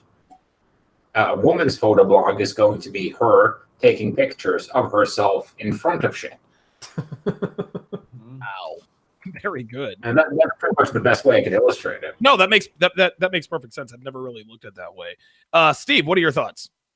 No, y'all covered everything, man. We can go to the next part, man. Y'all okay, very good. We had one more. Oh, this one is weird. I've actually got 2 more questions, but this first one is really really quick. It says, hey guys, I always watch your videos while I'm driving my truck. I just have a question. What can you suggest to me so I can get more 8s and up women, because I don't have much access on women? That is just too broad a show. Well, as an easy answer, it's just move to a place where you have more access. Fish where the fish are. Yeah. Well, listen, I had a conversation with Gaylu Boyle, GLO, on Thursday, and the way he described it was perfect. You have to pick your casino. He described it as a casino, right? You want to go to a casino that has friendlier slot machines, a casino that pays out a little bit more, a casino that has maybe a blackjack table that's a little more forgiving. There's no need in making something harder than it has to be. So you have to move to a place where you have more opportunities with women. That would be my advice. Donovan, if he wants to get 8 and up women, you got to be an 8 and up man. Here you go. That's a 9, but yeah. 9. Thank you, Ryan. Yeah. Good stuff. Last question in the super chat. Ibo with the 10 euros that they get us says, how would you guys handle false accusations of any kind, sexual, emotional, or defamatory, be it in a club, in a social circle? Why do women do this? Is it a way to get even by manipulation? Yes, it is. Do not defend yourself. Keep your mouth shut. Talk to your lawyer. She just went to war. Act accordingly. That's the equivalent of a guy punching you in the face and then staring you down. Right. Why is it a social circle? Why are you hanging out with the food? Mm-hmm.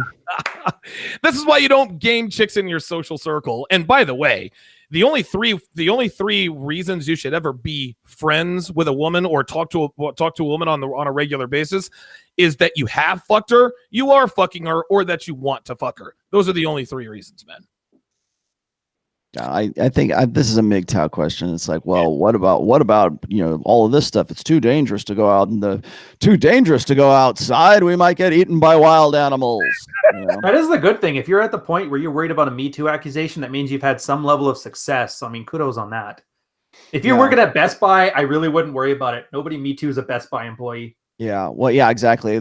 What I see happening in the age of MeToo is because we're seeing a decline in the marriage rates, we're also seeing a decline of divorce rates. And the number one way that women get their biggest financial windfalls in their life is through a divorce settlement.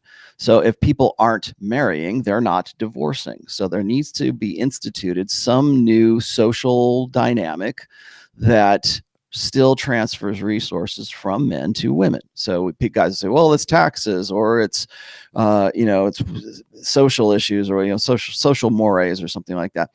What I see happening is the Me Too movement has been weaponized to the point where it is used to fleece men of it's more damaging right now to have a Me Too allegation or even suspicion. It can damage your character. It can damage your future, your future personal life. It can damage your capacity to run a business or to get a job. There's a lot that goes along with that. That's why Me Too is so popular, and all of these false allegations are such the go-to tool for women right now, because it is a means. Women see it as a means of resource transfer from men to women, and so they don't even have to be true. It's just that the allegation has to be there. So it's a form of control. It's a form, and it's really kind of an Orwellian form of control. It's a threat point. And if you don't do what I say, or you don't, if I at any time I feel uncomfortable in the next 30 years, I can go back and claim that you raped me, or I can go back and just say you put your hand on me inappropriately way back when we were, teenagers in middle school or whatever, right? That is that is like so crazy for me to say that, because like, of course, who would take that seriously? People take it seriously in this day and age because they want to, because they see it as a means of resource transfer. So how do they get money out of that? They say, okay, well, we'll settle out of court. I won't take you to court. We won't drag your name through the mud. All it's going to cost you is $300,000. And so it's an quick and easy way of resource transfer between men and women in an era that we see a decline in marriage, because we just saw Jeff Bezos make Mackenzie Bezos the third most wealthy woman on planet Earth. What they don't want you to know is that they did that through a divorce settlement. It's not because she's, a instrumental player at Amazon. She doesn't even have an affiliate account. Like, she wouldn't. Well, what's funny is that people who throw that one out there say, well, she was instrumental in the success of Amazon. Okay, well, would she be making, what would she make, $35 billion? Would she be making $35 billion if Amazon divested and they had to pay off all of their shareholders right now? No, she wouldn't. She wouldn't even sniff at $1 billion in that case. But because she was married to the richest man in the world, divorce says you get this amount of money. But that's going away because guys are wisely, don't want to get married. They don't want to, sign up for that anymore. So how are women going to still be able to extract resources from men? Well, Me Too is the most obvious way of doing that. So that's why, just what you were just saying a second ago, women don't go and Me Too guys who are sandwich artists at Subway. They Me Too the guy at work who was the asshole that they think is holding them back from advancement or giving her a raise or putting her up to the next level in the company. So all she has to say is, "Me too, he got me," and then 10 other girls pile on and go, "Oh, class action. Yep. Well, we better settle out of court." So they know that they're on their way out anyways. Well, here, let's take some. It's a golden parachute if you have a vagina. That's what it is. Ooh, very good. Excellent. One last super chat question was actually the guy who called in about the mystery method. He said, "What do you mean just be a man? Do you have practical stuff for me to do? Just be a man is too vague." Oh my God, dude, this is what the red pill is all about, man. Like, and listen, shout out. Well, did you hear my answer before about fucking and fighting? Because that was pretty much as it's like, liberal as you can get. Guys are right. Like, guys are looking for, what do you mean just be a man? Practical. Yes, the practical solution is to be a man. Guys, you got to put in the work and you got to put in the time.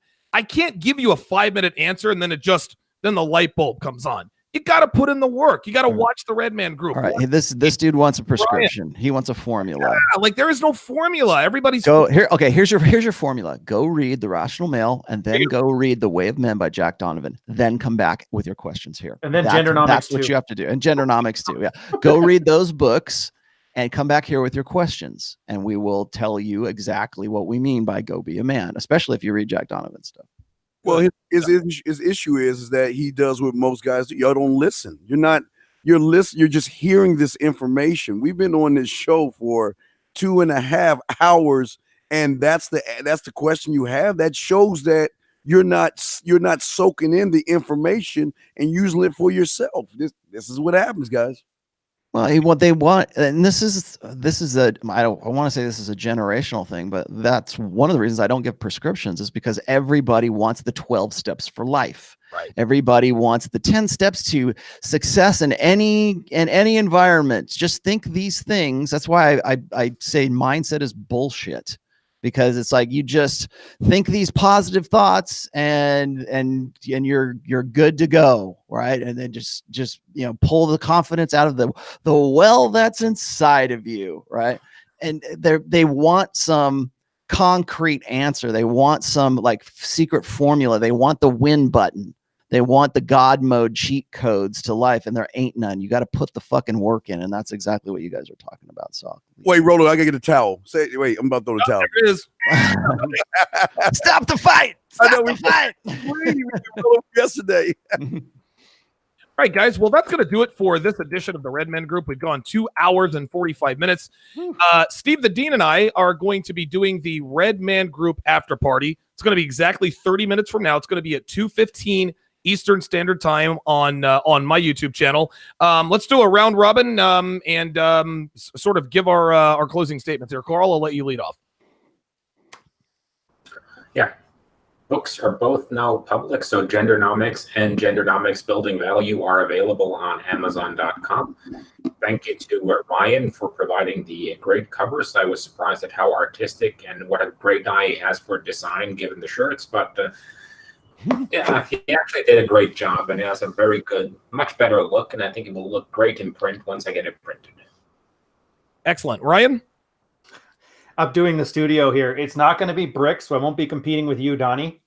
Oh, no. Beyond that, I am now one client down on my consulting, so feel free, ryanstone.com/store. Make sure you sign up for my email list. I'm back in there full swing. It's a bit more free form, but I'm not going to lie. I give away so much stuff for free in there. I am surprised it's not bigger than it already is. Wow. And then aside from that, Saturday mornings, Carl and I, occasionally with you. That one was a lot of fun, by the way. We're going to have more podcasts that we talk about more of the practical stuff and less of our overarching theme that we do here. Excellent. Steve. Hey guys, just want to say to all the panel, I got y'all my fam. I love y'all motherfuckers, no homo. And for the guys that are listening, man, we just care about you guys. And I just want to say real quick, like I say, Donovan, I gotta do something in 30 minutes, and then later on tonight, I'm gonna do some more grass eating lions. And I just want to say to y'all guys out there, if you want to work on yourself, remember, if you go to the manmindset.com, guys, I've got a free dating chat line with women on there already. So you don't have to look for women. They're already on there. You work on your mouthpiece, try to talk to them and see where you're at. That's all I want to say. Thank you. Rollo. Hit the like button, please.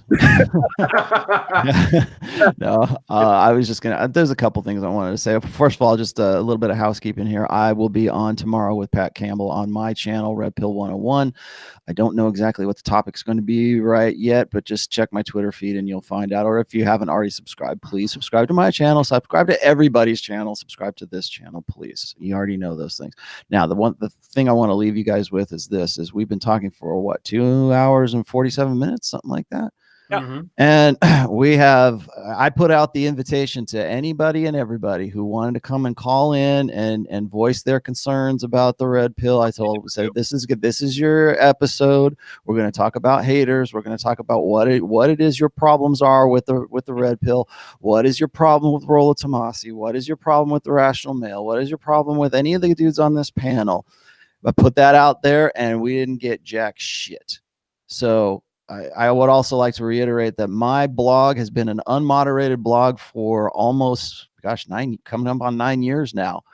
And the people who give you the most shit, the people who are the haters, who are consistent moronic haters who keep coming up with the same, we just said it's very predictable, all of this hate that comes out. It's so predictable that Royce talked about it back in 2009, 10 years ago. Same thing. And when you give people an opportunity to say, hey, come in and let's talk about this. You want to debate, what we're going to debate about? Oh, I just want to tell you what an asshole you are. Okay, fine. Tell me what I'm an asshole. Okay. Please come in and tell me. Nothing. Crickets. Fucking crickets. The last one to do it was Kitten Effin' Holiday, for crying out loud. Kitten Holiday, Pat's. I don't even want to. Pat Stem's not even a player anymore. But it's like it's like all these people. That guy's a meme. He's not even real. He's a meme. He's like the Tupac fucking. But we give you opportunities. There's ample opportunities, but people are like what Donovan says is fucking internet tough guys. Right. At least you know what? If you're gonna talk shit, call in and talk shit. I'll have more respect for you for calling in and talking shit. And you know what? Most people don't have fucking answers. They can't carry on a debate. They can't debate you about the facts, about the reasons, about the rationality that I use in my books or we talk about here. They can't debate that. It just attacks their fucking egos. And it's the only way that they can protect that ego is to engage in all of the different ways that we talked about hate today. But they do that online. They do that on Twitter. Remember, Twitter's not life. Twitter is not even for debates. It's just for shit posting and advertising right now. That's not you. If you expect to have a real thought-provoking debate or conversation, do it on your blog. Don't expect that from Twitter. But that's what these guys do. And so I need to take some of my own advice, which is don't take that shit so seriously, because you give them the opportunity and they don't do jack shit. They have the opportunity. And we have had this show. We've had call-ins ever since Donnie became a part of this show. Ever since we got Blog Talk Radio on here and we were able to take call-ins, the chat is, we have moderators in the chat. But if people were to give me a reasonable reason why, hypergamy is not real, or this soulmates are a real thing, or whatever it is you want to, whatever your pet issue is with the red pill, here's your chance, and there's nothing there. So all I can presume is there's nothing to you. So if you have any, this is for anybody who's watched this, they want, what did they say about hate? Let's go see, right? If you have a problem, come and talk to me directly on my blog. You can even give me shit on Twitter, but be ready to back it up. Be ready to come in here and talk to me about it. Talk to Donnie about it. We're not going to fucking chase you off. We're not going to go, we're not going to laugh your ass off, particularly if you have some kind of well-reasoned counter argument to what the fuck we're talking about. Yeah, definitely with caveat. Yeah, okay. But if you come in here and you have a well-reasoned, counter argument to anything we have, I don't think anybody's going to, we're going to tell you why we think you're wrong, but we're not going to, unless you're a dumbass and you come in here and you act like a dumbass, then yeah, we probably will. But if anybody comes in here, I'll stop you guys. I'll say, hey, no, let's listen to what this guy has to say, because people need to hear that. People need to hear the counter arguments to what it is that we're talking about. Because when I'm writing my books and when I'm writing it, or when I'm just talking right now, what's going on, the subroutine that's going on in the back of my head is, what are haters going to say? What is the counter argument to this? I'm self-editing as I'm doing this because I know people are going to take this the wrong way. So now I have to think. I'm playing chess in my head. I have to think 3 steps ahead. What are people going to say about this? And when you are given the opportunity to come in and do that, if you think that I am full of shit, I definitely want you to go to the front of the fucking line. I want to know why you think I'm full of shit. But nobody does. Nobody does. So I think the best retorts you usually get on your stuff is from us behind the scenes. Yeah. To be honest. Yeah. Yeah, you guys keep me in check. You guys, I need to. I'm not so full of my own self that I think that I got everything fucking figured out or I've connected every dot, and I need people to tell me that. But like people go, you're just full of shit. You just have a cult. Oh, okay. Well, why do you think that? No, fuck you. Who hurt you? Yeah, right. Yeah. End of conversation. Nobody's giving me any of their wives. Nobody's giving me money. I don't get to be Tom Cruise. This cult sucks. He blocked me. That means I'm right. That is going to do it for the 64th edition of the Red Man Group. Be sure to watch all of our channels, guys. Of course, you guys can watch Ryan every Saturday morning with Red Mornings. Rollo does this thing with Pat Campbell. He also has the Red Pill 101 channel. I do my thing Monday through Thursday, 1 to 3 Eastern. I'll be on Monday through Friday. Steve, of course, makes regular appearances on my show. He does Facebook Live events as well. And then, of course, Black Label Logic has his he's got his blog. Guys, definitely hit us. Be sure to tune in to the Red Man group next weekend as well. I don't even know that we're going to have a Red Man group next weekend because we will all be in Orlando, right? We will. We're going to do the live thing. I don't know what Anthony has planned, but I know we're doing Red Pill next week, and we might do the same thing we did at the last one where we have the round table and we record. I'm glad you brought that up. Yes, we will be doing a Red Man group. I don't know what the format is, but stay tuned to any of our Twitter accounts, and you will get the information as to how we're going to do that. Good stuff, man. All right, that's going to do it, guys. Like I said, go to my YouTube channel for me and Steve the Dean. We are going to do the Red Man Group after party. Until then, we will see you guys next week.